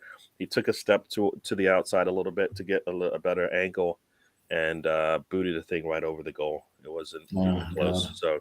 So yeah, he had. I mean, it's one of those things for me where you just take the damn shot, right? As soon as you look and you see the goalkeeper on the other side of the half line in the middle of the pitch, you just take the shot straight at the post and hope you curl it in. I mean, he didn't do that, and then hurt his chances. I have no doubt. See, and this is the thing, as having a manager and players and all of this, they are not happy because they're not seeing good things, and they look at Arsenal and go, well, think about it. Well, if we ever get to that level, if they ever get to the Arsenal level where they would be, it's very hard to get to that level. It's hard to be where we are, playing consistently like that with our starting 11. Yeah, so, that's what I think. I think if I'm analysing our team at the moment, I think our first 11 is very good as a unit. I mean, yes, we do have many good players in our team, but I think firstly and foremostly, we're a unit. We play very well as a unit. And the tactics we use that Arteta's deploying with us is firstly and foremostly a team effort, a team tactic. So, the way everyone presses off the ball, the way everyone has the high line, pressing high up to win the ball, high up the field to get easier goal chances. The way we move the ball from left to right to try and find openings and overlaps. It's very much a team-based tactic and strategy. And, that's why I think all of a sudden now with the players he identified who obviously thought could do this well, I think that's why we're playing well now, because he's got those players in there. The tactics working based on what he thought it would. And this is another reason why he deserves credit. He's identified these players and it's working, so he deserves the credit. But that being said, and this is the other side of the coin, so to speak, is that while that's great and fantastic, and that's what we're seeing at the moment, and long may that continue, we unfortunately probably will struggle if we lose 2 or 3 players to injury, especially 1 or 2 long term, because then all of a sudden it's not those 11 players anymore, and then it's very different, and then we're going to struggle to perform at the same level, right? Our fortunes and our performance levels are very much linked to how fit our first 11 are. True. And there's only really 2 places for me where that is an issue. It's behind Jesus and behind Partey at this point. Yeah. We've got the answers out there with the fullbacks. I think if White had to go in as center back, I don't think we'd see a drop off there. I think the midfield has to some degree some support with Vieira there, and if Milsrif Road does come back in the new year, we got cover there. We just don't have. We have the two. It gets the 2 central parts of the field that could be an issue for us. But so far, so good. That's why I'm like, it'd be nice to just go through the rest of this year undefeated. I'll take all the points I can right now while things are going well, because we don't know what's going to happen Boxing Day. On Boxing Day, we'll look at the squads of all the teams and go, all right, let's see how this works out for us. All right, everybody will be in the same boat. Those who are dependent on the Brazilians and the Argentinians and the I guess the French players, we'll see how it works for them, because everybody's going to be. It's going to be so strange. This World Cup is going to be so strange because of the time of year it's being played for everyone in Europe, and because we're used to, and the same as you guys are, because you're in the same hemisphere as us. We're used to World Cups being played in the summertime, right in the middle of the summer, right? It's a nice, great thing to happen in the off season. It's a lovely July tournament. And, and this year for it to be happening in wintertime is so strange. It's like going to be set. We can't go out, can't have all these outdoor events, where everyone's sitting outside, drinking beer in the sunshine, enjoying, the big jumbotrons outside. you can't do it. If you're doing it, you're going to be wrapped up in scarves and coats and blankets, and it's just not the same. You can't, that massive celebration outdoors celebration of the World Cup is strange when it's winter time. It just doesn't feel right. No, you're right about that. You're right, and you know what? It's not even. And for me, now that I think about it, it's not even just injuries. It's like you said, playing a World Cup in what is the summer, with the beginning of winter starting up, and then the dead of winter on the other side of it. Yeah. That for me, like, I don't know how you feel, but usually when the weather changes and it goes from hot to cold really quickly, the body has to adjust, and sometimes it doesn't adjust. That's going to be. You bring up a very interesting point, Gary. Yeah. I think the players coming from a relatively cold climate, not very cold. I mean, it's not freezing and stuff here at the moment. And when they get down there, I mean, like when they go down there now, at the beginning of November, it's not going to be freezing still, but it's a lot colder anyway. But then they're going to go down there to not the craziest temperatures, because that's why they're playing it down there in November. So it's not the 50-degree heat Celsius. You're getting 24, 25, 26 instead, which is still a lot hotter than what they're normally playing in. Yep. But you're right, how that affects the muscles. That's an interesting thing you bring up there. Are we going to see more injuries because of this? How much recovery time are they going to need after the World Cup, and how much is that going to affect our players? Because as we just said, we need a full squad, a full first team if we're going to try and challenge for the title. Because if we don't have a Jesus or a Partey, or not Partey, is he going to the World Cup? I can't remember, but these key players, if we don't have them for long periods of time because of a long-term injury or whatever, we're just not going to be able to do the same. Yeah, for sure. And I think everybody will be affected some way or other, or somebody will be really lucky. So it'd be nice if we're lucky and we don't have to deal with all that kind of stuff. But yeah, no, I think it's going to be interesting to see how that all pans out. I see some comments here that we can probably talk about here. So let's see. So Ray just brought up a funny one. Okay. Yeah, I don't. Like I said, I assume this is for Arsenal. Like I said, I think 3 is the magic number for us. When we hit 3, we should be good. But it's tough for us to get 3. So yeah, and I think I did see this stat, or you brought this stat up here, that we are, we've done we're doing over 50% better on our scoring this year. So that's been really good, and that's, so you look at that and you go, oh, that's really good. We still have there's still another gear to go that we're missing. That's good. Right. And like you said, we're not gonna get 5 and 6 goals in a game anyways. But the fact that we're putting ourselves in that situation where we could. That's why at some point I'm hoping we can do that, so that we can show, look, the 3 goals a game isn't our maximum. We can do more. Yeah, and you just talked about the chats here. This is something that when I saw this comment, the one thing when you were talking about it is, and that's because I think we are younger. We played that team. We played Liverpool right afterwards. Totally different styles of play that we were going to have to deal with, right? And we answered the call both times, right? Yep. That team's going to sit back and let us have all the ball they want, and then they're going to try to counter on us. Didn't work. Liverpool is going to have a high line, is going to try to press us and do all of that. Guess what? Didn't work. Right? And you can't do that if your team isn't as physically superior than the other ones, in terms of they can handle whatever style of play you want us to go against, right? So you're right. Yeah, so there you go.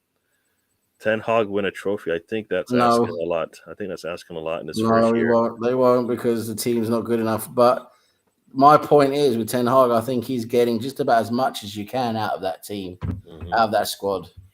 I think Ten Hag's doing a very good job with the tools he has. Yeah. He's going to be needing a lot better tools if he wants to start challenging for the league and bigger trophies again. Yeah. Definitely, because that squad he's got at the moment, there's a few decent players there, but the rest is just trash, and he needs to get rid of them, and he will because he's strong-headed. He knows what he wants to do. He'll get rid of a few of the players pretty soon, but yeah, though they need a complete overhaul of the whole squad, and it needs to match. The key players need to match Ten Hag's, playing philosophy and what he wants. Yeah, and you see, and that's the difference, I think, to some degree, than what Arteta experienced when he first joined. He didn't come in with the receipts to basically say, well, I'm going to come in. I know I have big changes for this squad, but you're going to have to give me these 2 or 3 players because I know I need this right now without even looking too deep into it. And that's what he did. He went out and got some of his own players from past working with him, or just because he knows who they are, and actually show, look, this is what you're going to get if I get my players and stuff like that. So yeah. No, I do agree with this. I just wanted us to go out and get the best one available because we are the Arsenal. Yeah, we are. If we're the Arsenal, I always said, and you guys probably remember this, get me the best at something. I either want the best player, the best manager, the best recruiter, the best owner, the best board member. One of them. Can you give me one of them? I don't think we have. We got the best groundsman. See, I didn't even add him to the list, but we needed one of the best because we are the Arsenal, and the trophies and all the accolades we have come with having at least one of those. Most of the time, multiple of those. So, let's just. This is the one. This is funny. That's the closest ever going to get. It's true. It's funny because it's true. Yeah, I don't know if I want to take a picture with the thing, not unless it's sitting in the halls of the Arsenal facility. Oh, you're very superstitious. No, because it's almost like one of those things where, like, I don't know, in hockey, right? The Stanley Cup, the only people who touch it, right, are those who won it. Well, that tradition. Yeah. I mean, that's kind of cool, right? Like, you have to have won it to be able to touch it without gloves. Yeah. Right. So there you go. Yeah. Well, definitely the closest they will ever get. Yeah, and as you said, but Conte is the better manager, and they say so, but and then they complain. Then they complain with his tactics, right? They complain with his tactics, and then say he didn't play this player here and he didn't play that player there, and it's like, but he's the better manager, so. What is it? Is he not the better manager because he didn't play the right tactics and he didn't play the right players here and there? And the second half is starting up here. Sam, I don't know if you want to hang around. I mean, I don't have anywhere to go. Yeah. And I would like to enjoy watching that team not get what they want because that's kind of I'm all about that. That's kind of what Pickford. I like to see Pickford happy, which means that the other team's not. Even though I don't like Pickford happy because. Sometimes I think he's a donkey sometimes, but right. but he's not my donkey, so that's why I don't like him. Talk about donkeys in goal. Matt Turner's been pretty decent the last couple of games he's got, hasn't he? He's been okay. No, I think he's been doing good. We don't talk much. Like we don't have to. He's been doing really good. We've had two shutouts. He's got 2 shutouts in a row now. Well, I just seen he made a couple of decent saves. Yeah. That's what I was worried about. Is can he make these saves? Can he position himself well? And he's been positioning himself pretty damn good. And he made a couple of over the last 2 games. Yeah. Seeing him play, he made a couple of really good saves. Yeah, and and playing with what a leaky back line he had in that match. He did come out really good on most of it. He was there most of the time. Other times he's like, dude, I can't get there. I mean, you guys have to help me out here. And luckily BODO doesn't know how to play on their own pitch because that forward they they've lost a few players. BODO Glimt.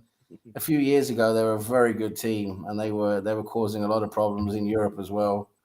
But they lost a few of those players. They got sold, which is inevitably what happens in Norwegian football, unfortunately. But yeah, at the moment they've got a few decent players, but that forward they have up front they've been playing with called Pellegrino, he's atrocious.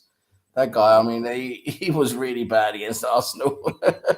Yeah, I mean, we should have lost the match, right? Because I mean, you can't have that many chances and not even put it on target. Yeah, we should have. I mean, essentially, that game up there, we should really have, maybe come away with the draw there. They had a few decent chances, but they had a donkey up front. That is true.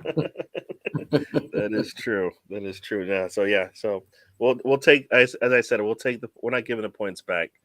No. We're not giving a point back for a bad performance, but we're hoping for better performances going forward. So, but yeah, it looks like that teams look like they're threatening here. So coming in, there's a corner coming in right now, and you know what? That's the thing. If eventually you don't, as they say, take your chances with them, they eventually, their talents will shine through, and they will actually get the goal to get things started. Yeah, and then you're in trouble, right? So you kind of have Everton is struggling as it is. Like every team they've played has been struggling, has had opportunities to do something and wasters. Oh, I was going to say that. I said it today. I don't know if you saw me. I think on some of the WhatsApp. Adama Traore, what a waster. Yeah. I know it's so many times. It's not a surprise, but every time you see it, like, are you kidding me? Imagine how good he would be if he could finish his fucking, what he's doing. He's so good at getting into positions, running. He's powerful. He's fast, quite technical as well. He can get past people, but he does all of that. He does all the good work, and then his shot just goes God knows where. It doesn't go towards the goal. Yeah, it was because there was the one point, like you said, he's just threatening their back line over and over and over again. Anytime he's got the ball, he's breaking lines. You're like, good, nice little chip. Pass little chip over the defender. He gets to him. I don't think he's trying to take a shot, and I don't understand why. Yeah. And he puts there's two. So one he puts his foot through it. It looks like a pass. It just basically curls about 2 or 3 feet from the line and then curls away. So it looked like it was a pass. And then the next one, the man, like you said, he's built like what? Brick house, I think they say. Yeah. And he takes a shot from like 3 feet, and the goalkeeper catches it. What? What? No, the goalkeeper's hands should be stinging if he touches that ball. But no, he misses it, and it's like, wow. I mean, I know we talk about Nketiah and stuff like that, but Torre, he's like a tease, man. He's a teaser. The man teases you, gets you to the point where you're like, yes! And then basically throws cold ice water on you away. And dumps you into like a frozen lake or something like that. And you're like, what? And you're like, dude, come on. I mean, you can't be that bad, can you? But we keep seeing it year after year after year. And it's like, come on. You can't work on something in the off season, meaning I put my foot through the ball, it goes to the back of the net over and over and over again. The man could, I don't know. No. I don't have the answers for that one. So, and looks like they're warming up. Who are they warming up? The old man for Mora, I think it is, for that team. I think it's Mora. So this is the other thing. You got to go? Yeah, I got to go. So, all right. Myself, unfortunately, I got to move on and get some food going. No problem. I'll probably stick around. If there's anybody here, I'll stick around with you guys, and we can talk through this. The rest of this. I really want those scummy guys to lose. That'd be great. Yeah, I kind of want to sit it. If it turns differently, I probably will just stop the stream. But for now, it's good. It's looking good. They're not going to get all 3 points. So thanks for joining, Sam. It's been great, Gary. It's always a pleasure to be on with you. Always good to talk football with you. I just want to say Thanks to everyone in the chat for taking part. It's always great with you guys interacting with us, giving us stuff to talk about. Hope everyone has a great Saturday. The rest of their weekend is great. Yeah, thanks a lot, Gary. I hope to be on with you again soon. Definitely. We'll talk to you then. All right, thanks. Have a good Saturday, my friend. See ya. All right, you too. All right, so Sam has left us, but I'm still here. Hopefully you guys will stick around until the end of this one. I don't know. I just saw Richarlison being not being walked out towards the sidelines. It looks like he may have came down with a little knock. He's hobbling, and I think he's coming off now. Looks like Basuma's coming on, so I guess that was probably not the intended change, but that looks like the change that's going to happen anyways. Richarlison is going off. It looks like he's got a little knock, so that might be a little bit of an issue for them long term. But Basuma's on, so I guess they were going to at the least try to keep the score at 0-0 right now. But yeah, for those who are still here, I don't know if you have anything you want to talk about more than we maybe have talked about so far. But I'll talk you through the rest of the match for those that are still here. I see a number of you still in there. Let's see if I can see who's still around. I really can't see who's still around. So let's see. Yeah. So I think some of you are around, just not active. Ooh. Got I think both Kane and Son had opportunities to put the ball on target. Kane's was on target, but Pickford answered the call, and Son missed the mark by a lot. So, yeah, I think this thing might be ending soon because you just can't keep doing this and giving that team opportunities, and because Son and Kane will wake up, and they're waking up right now because they kind of see the finish line and not see anything good going their way, so they're just going to take it upon themselves just to do it. Kane puts his foot through the ball, hits it on the ground really hard. Yeah, we shall see if Everton can hold this up. I think they're going to have to score if they want to draw. That's where I think this is going, because I think eventually that team will have a breakthrough. They continue to have a breakthrough here. Looks like a yellow card coming out there for the team in blue. Little late challenge on is there anybody we don't like? I don't know. I can't see who that is rolling there. Looks like is that Højbjerg? Yeah, it's Højbjerg. Goes down under the challenge. So yeah. We'll see if they're able to hold on and get the draw. Yeah, it's Paul Tierney. He might do that. Yeah, so it's always the officials helping them out. I don't know why I have the screen. Let me see if I can move the game over to this screen here, so I don't have to look too far away. So yeah, so I'm just streaming it. So I'm on like the 55th minute here. So Ray, if you want to come join me on the show, let me know. I'll send you the link. At least we can chat with each other while we watch this. If you're watching it, if you're streaming it, and free kick comes in. Shot gets taken again, but it's easily blocked by the defender who goes down. I think that one got him probably in the... Oh, I don't know. Looks like he's grabbing his leg. So... And I think, if I recall, I did see Robinson, who's one of the defenders for the U.S., playing today. So, for those England fans who are expected... See, I don't know how he hurt himself, but it might be just to slow the game down a little bit. And this ball's staying on this side of the pitch here, so it's not good for Everton. Not good for Everton if they let that happen. So what did I just do?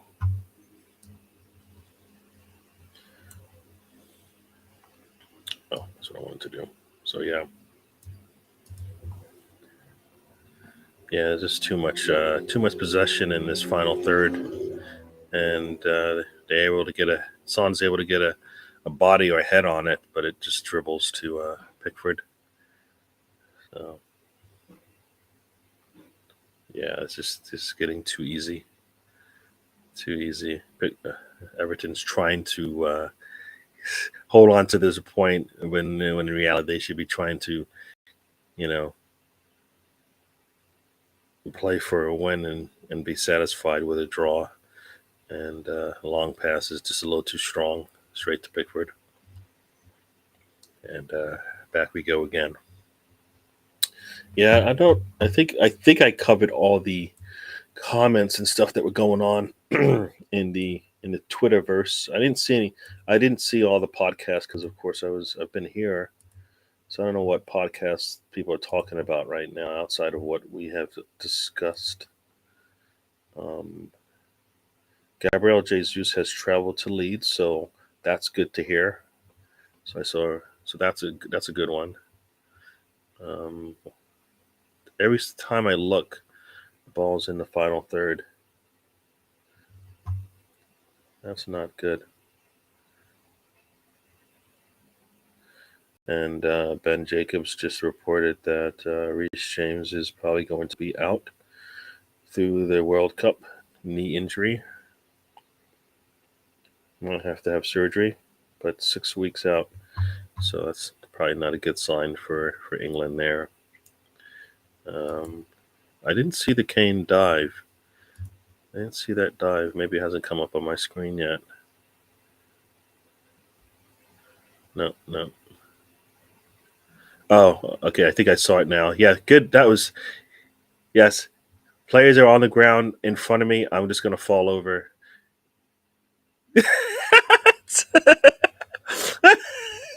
You know what it is? It's not even a dive.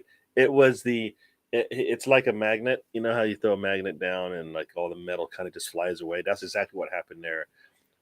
You know, the goalkeeper's on the ground, so he must have made contact with Kane, right? Oh, wait, they called a penalty? Oh, my. Oh, my gosh. He came up behind the goalkeeper. How is that a penalty? He can come up from behind somebody and draw a penalty. Oh, oh man! And they went to VAR to see that. It was just called. That is terrible. I mean, I like I said, I Pickford isn't. I'm not, I guess, a big fan of Pickford, but I don't. Well, I said it right. These teams come in against this team, and they don't do the business, and then eventually they just don't they get away they get away with it. And here we go. Kane's taking a penalty, and more than likely it's going to be in because that's usually what he does. And yeah, there it is. There it is. Wow, that I can't believe that was called a penalty. Like there's no I don't think there's any contact. Wow. Wow. I don't. It looks like Pickford's saying it's on me, I guess, but I don't know about that. If you're a goalkeeper, you should be the one who gets the usually you're the one that gets the benefit of the doubt in the box. I thought maybe Pickford's past behavior is the reason why it was called, but I don't even think he. Wow, wow, wow. Yeah. Well, yeah, that is crazy. That is crazy. That is crazy. And you know what? Still, fans for that team are going to say, we are right where we want to be, and this just isn't consistent. If Everton scored, or if you keep them scoreless for a half and you don't score, it's not good on you because you have to be able to, I think, be able to take an advantage of that. Um, and if you don't, then you're going to struggle, and this is what happens. Eventually, they wear you down, and then the officials have no choice but to give a PK because the king deems it right, I guess. And wow, how many goals, how many penalties does he have this season? Let's see. I mean, I feel like that's all he's been kicking that's all he's been kicking now, right? Seems like that's all he's been doing. Just, let's see where we're at here. 7. So he's got 8 goals. 7 of them were from the spot. 7 out of 8.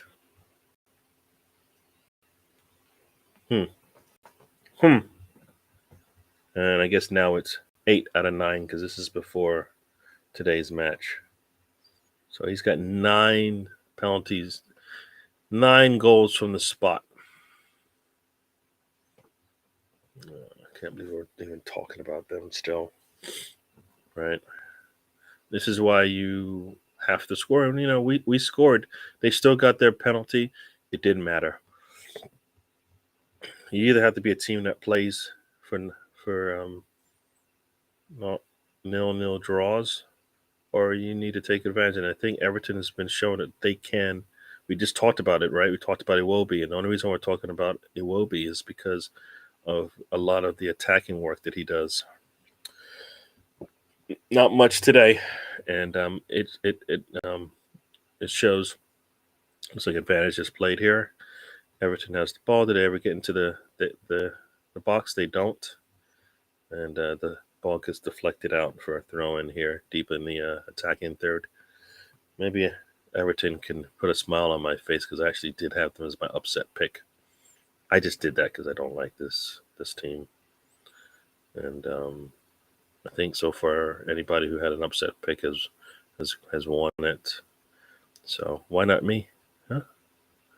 Why not me? Still into the 63rd minute here. So that I thought when you said Kane dive, it was just because it hadn't shown on the screen here. Wow. Who knew if you just go to the ground in a box, you just get the call? I guess you know what we should do. We should just have some players with maybe put Kane on the back of their shirt, and maybe we'll get the call. I think that's just poor. But there you go. And I was just looking at a WhatsApp message here. A lot of penalties today, right? Because there were, I think, 2 in the Bournemouth and Fulham match. Was there one? Looks like DCL is coming in. He's dropped off, right? He was a target of Arsenal's a while back. Now he's just coming off the bench for Everton. I don't know, that's health. I can't remember if that's health reasons or what. But yeah. Did I turn the volume off? I guess I did. It would be nice to hear a little bit of what's going on here. So I had the volume up here so I can hear a little bit. There's a lot of cheering. I should just mute it. Yeah. So putting Bazumas in. Oh, Son has got it.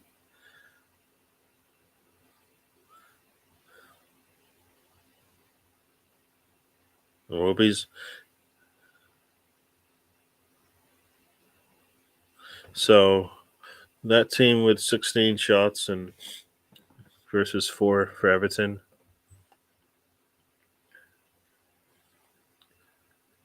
Calvin Lewin is about to come on.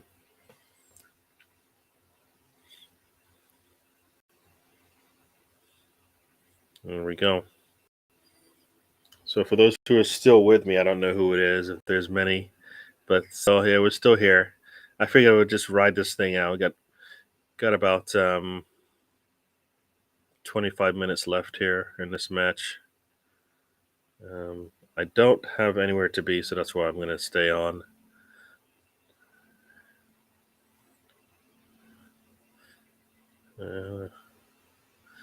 Let's see. Can they get into the box? I think that's the problem. They can't even get into the box. They cannot get into the box. I mean, they're standing on the outside. When they try to attack it, it seems to happen. Nope. Lupe's coming off for Calvert-Lewin. I think I keep calling him Calvin, but what does it matter?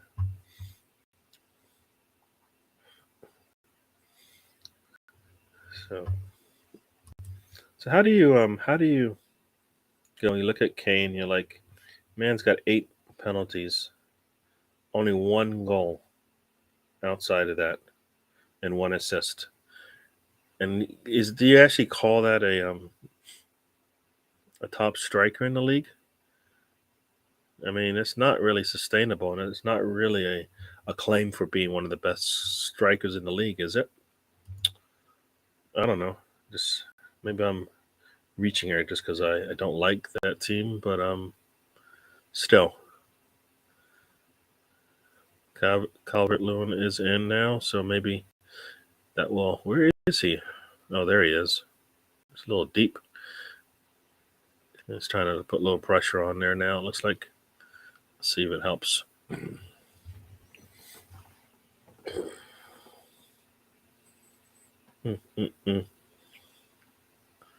So that team has the possession right now. Trying to get across the midline here. Can he do it? Not yet. They haven't done it yet. But they're happy to stay where they are. Yeah, I guess that's the thing, right? They don't want to be in a situation. They actually want you to have the ball.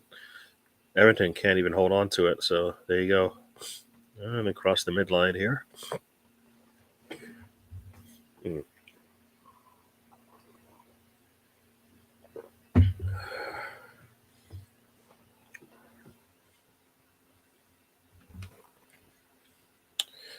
Yeah.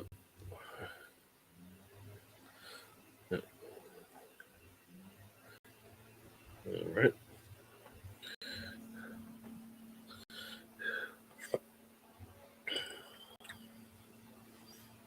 So, and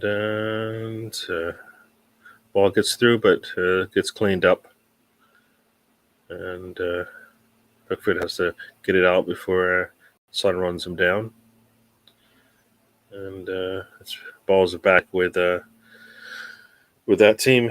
Everton just cannot can maintain possession of this thing. Not a good thing for them, seeing how it's hard to score if you don't have the ball in your possession.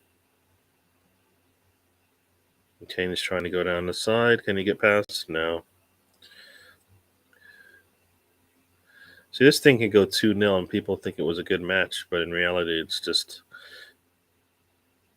a favorable call in the box, and eventually they will score if you're not going to score. If you don't even try. See some people maybe have joined. Welcome to the show. We're just finishing off this with a little watch along here. And Wolby puts Pickford under a little bit of a pressure there. And looks like every call is going to go against Everton, of course, because they are the road team.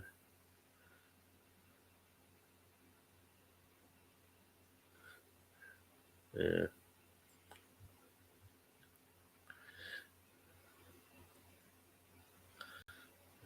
And Calvert-Lewin gets called for a foul. Which, as the ball came out, I guess. Ball gets into the box. Kane gets it and not able to get past Pickford. Iwobi does get the ball, but essentially passes it back to that team. So.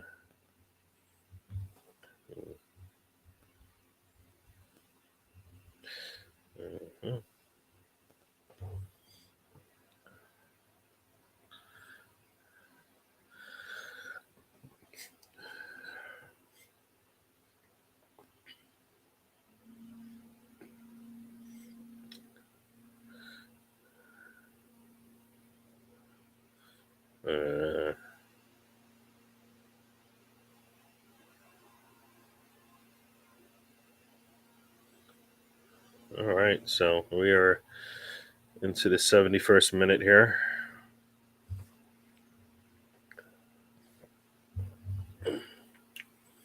Looks like Everton might be able to hold on to this for a little bit.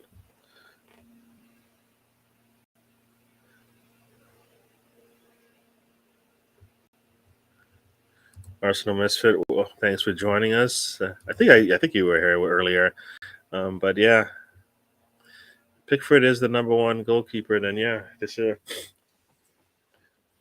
Yeah, I mean, you have to at least feel for him a little bit. It isn't as if his team is getting any part of possession on this game, so he's just under pressure pretty much the entire time, and you can't do that. Not against this squad. Keep giving him the ball back. Got to be able to hold on to it for like a minute. Ball gets into the final third. Calvin Lewin tries to get there, but he's not able to. The ball, it's kind of right behind him. So yeah, and the English might have to fall to America. So, and as somebody said, I could choose either way if I wanted to, but for intended purposes, I will be cheering for the USA. Southgate definitely makes it easy to decide to go down that route. At least I don't have to feel as much pain. Yeah, Pickford.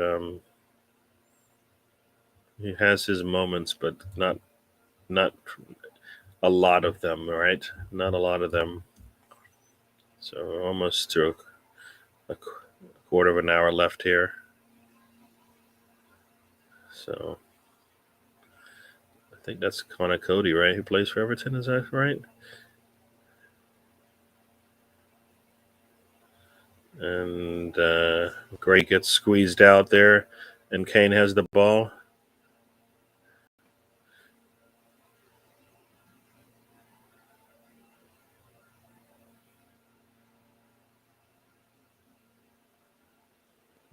And Kane actually puts pressure on them and is able to win the ball back in the corner. And it's back with that team. That's the thing. Everton is just not. They can't hold on to the ball long enough to take a breath. Makes it very easy to have all the calls go your way.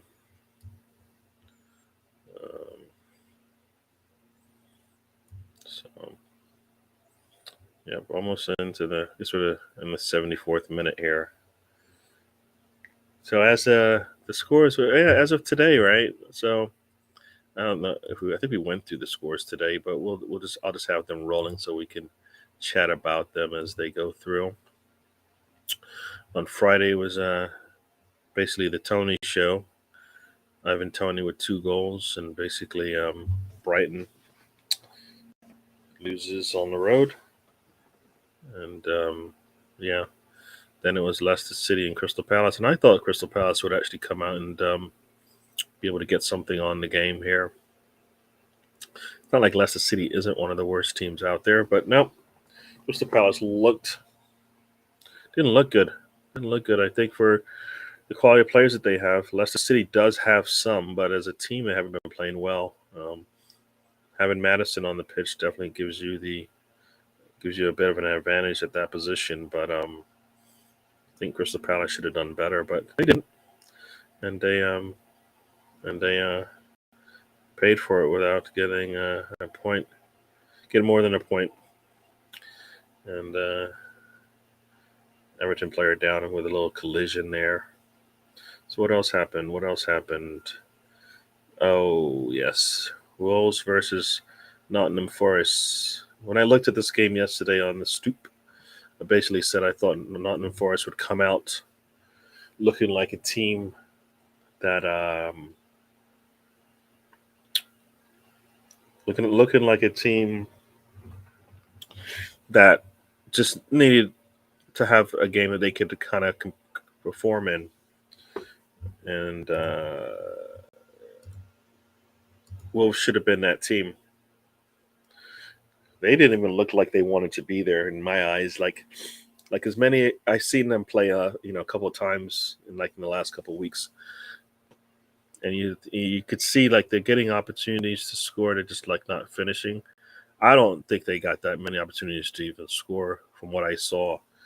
Um, I think then they actually got a penalty kick, and goalkeeper guessed right, which okay, I get it, they guessed right, but I think the attempt was just not good enough, and was saved pretty easily by the goalkeeper there. And I think Wolves actually got a penalty themselves with a handball, if I recall, in the box, if I recall. And Nieves was able to put that one home. So lots of penalties, as we said. Um, two in that match, and one was finished and one wasn't. And that's the difference in the scoreline there. Wolves get the win. I hope Mark is happy. He wasn't too happy last night about how that game was going to go. Got a free kick coming here from Everton. It's got Gray from way out, puts a ball across. A header comes in, and Tchaikovsky heads it into the box, but it gets cleared out by that team. You got Gray on the outside again. Does he get into the box? He does get into the box, but he's got three defenders around him.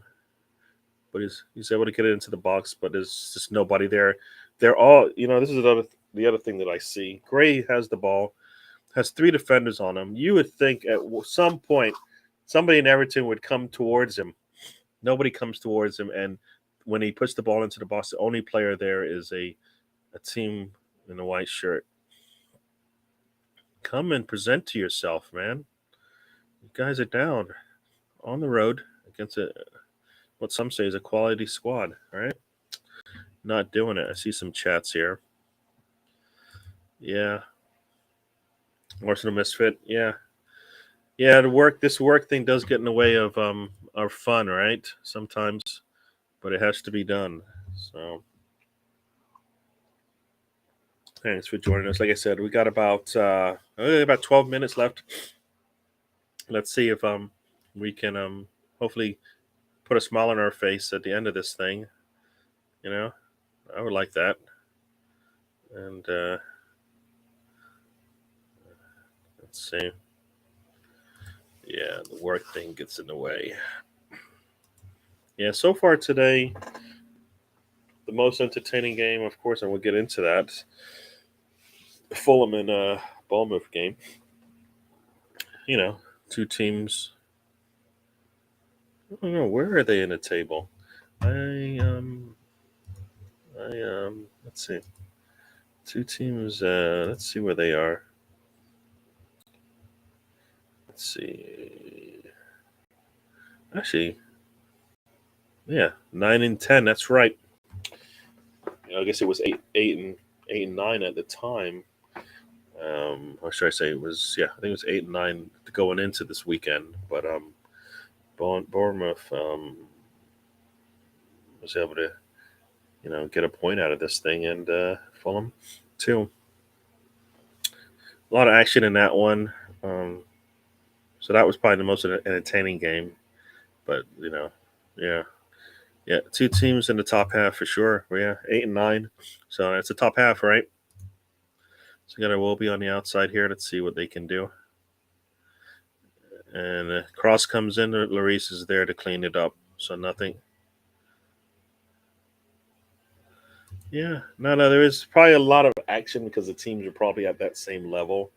I mean, you're looking at Everton playing at that team, and that seems to be that level, right? I mean, outside of a penalty kick, which is always there. Yeah, and Ray is confirming your analysis there, Arsenal misfit. So I think we are got to be into the that's right. We're into the 81st minute here. Everton's bringing in a player. You see, Rondon's coming on, so I assume, as they said, target men coming in, some big targets. The thing about bringing on some of these players is Everton needs to hold on to the ball a little bit more so they can actually put balls into position. Uh, hmm.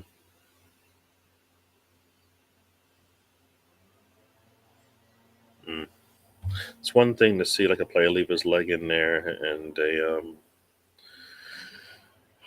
there's never any contact, but because he makes a meal of it, and a ball just outside the box here. Son looks like he's going to take it. Perisic is there as well, but it's probably Son going to take it. Hopefully they don't either jump in the air or duck on this one. So 82nd minute here. Son is about to go.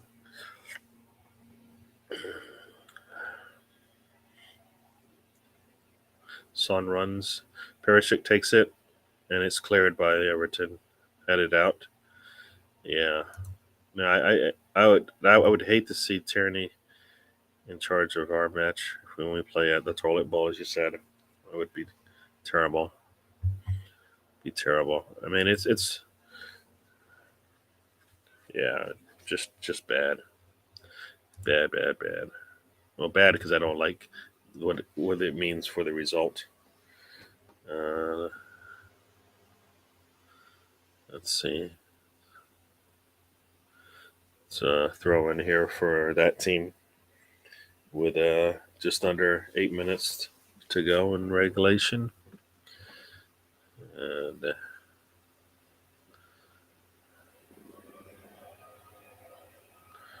And ball comes off Son and goes out for a throw in to Everton. So here we go. We got about just over 7 minutes to go.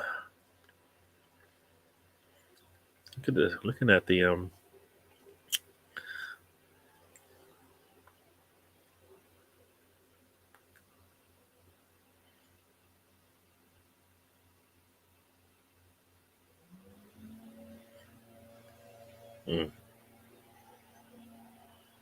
yeah. So much for watching this so I can have some joy in my day. Yeah. I hear you, Arsenal misfit. It was just on, and like I said, I didn't want to just shut it down, I guess. So at least I wanted to talk through this thing with some friends. I have a friend online with me while we watch this, even though it pains me that the result is going the way it is. But you're here with me, so that's the plus side. That's why I do this. That's why I'm doing this. So if nobody responded to me, eventually I probably would have just shut it down and said bye bye. But there's still hope, right? There's still time on the clock. And Ray is saying there is no hope. Not the way they're playing. I mean, the idea of this game is to try to score, and they're not doing a good job doing that. They're not even trying. It looks like it. So, yeah, got a lot. Just under 5. Just under 6 minutes to go here. I have a feeling there'll only be like a minute of extra time because you know what? Can't give the other team too much time, right? Yeah. And maybe the man just called it. The commentator just said they're on 7 straight wins now. Right? The club's longest streak since 2017. So, it's always great to break those type of things. But I just got an alert, so I got a bad alert. So it's only a matter of time, and that time has come. It looks like. So should I even get to that point where the alert happens? Probably not. I don't want to. I got an alert, so I think I'm gonna head out of here before we have to talk about what's about to happen. But thanks everybody for joining me. We'll do this thing again, and before we even have to talk about any good things happening to that team, I'm gonna get out of here. I'm actually gonna mute my screen so I don't even have to hear it or see it. So, yeah, it's toilet bowls team. They're so boring. You got that right. Yeah. Oh, you're enjoying it. So cool. You're enjoying it. Yeah. For those who know now, that team just scored again. But I didn't want to see it, and so I covered it up, turned and muted off that stream, so I don't even know it happened. But so what? But yeah, I'm gonna head out of here. It's over. So it's been over 2 hours since we started talking. For those who missed the beginning, please check it out. If you haven't already, subscribe and like and turn on the notifications. We'll be doing this again on next Saturday, of course. Monday, we will have the trip. Everybody should be back for that. Hopefully, we're talking about, well, hopefully, most of us will be talking about the Leeds win. Mr. Tom isn't here. He was working. Sam was here earlier. He did his he put in some good time. We got to chat about different types of things, and hopefully we'll have him. Well, he's our regular, so I expect to hopefully see him on Saturday next week as well, and we'll do it then. So everybody, have a good day. Have a good rest of your day, and we'll do this again. And as I like to say, yeah, take a look at that. And we'll do this again. And as I like to say, life is a journey. Don't waste the trip. Enjoy the ride. All right, everyone. And I'm out, and I'll see you soon.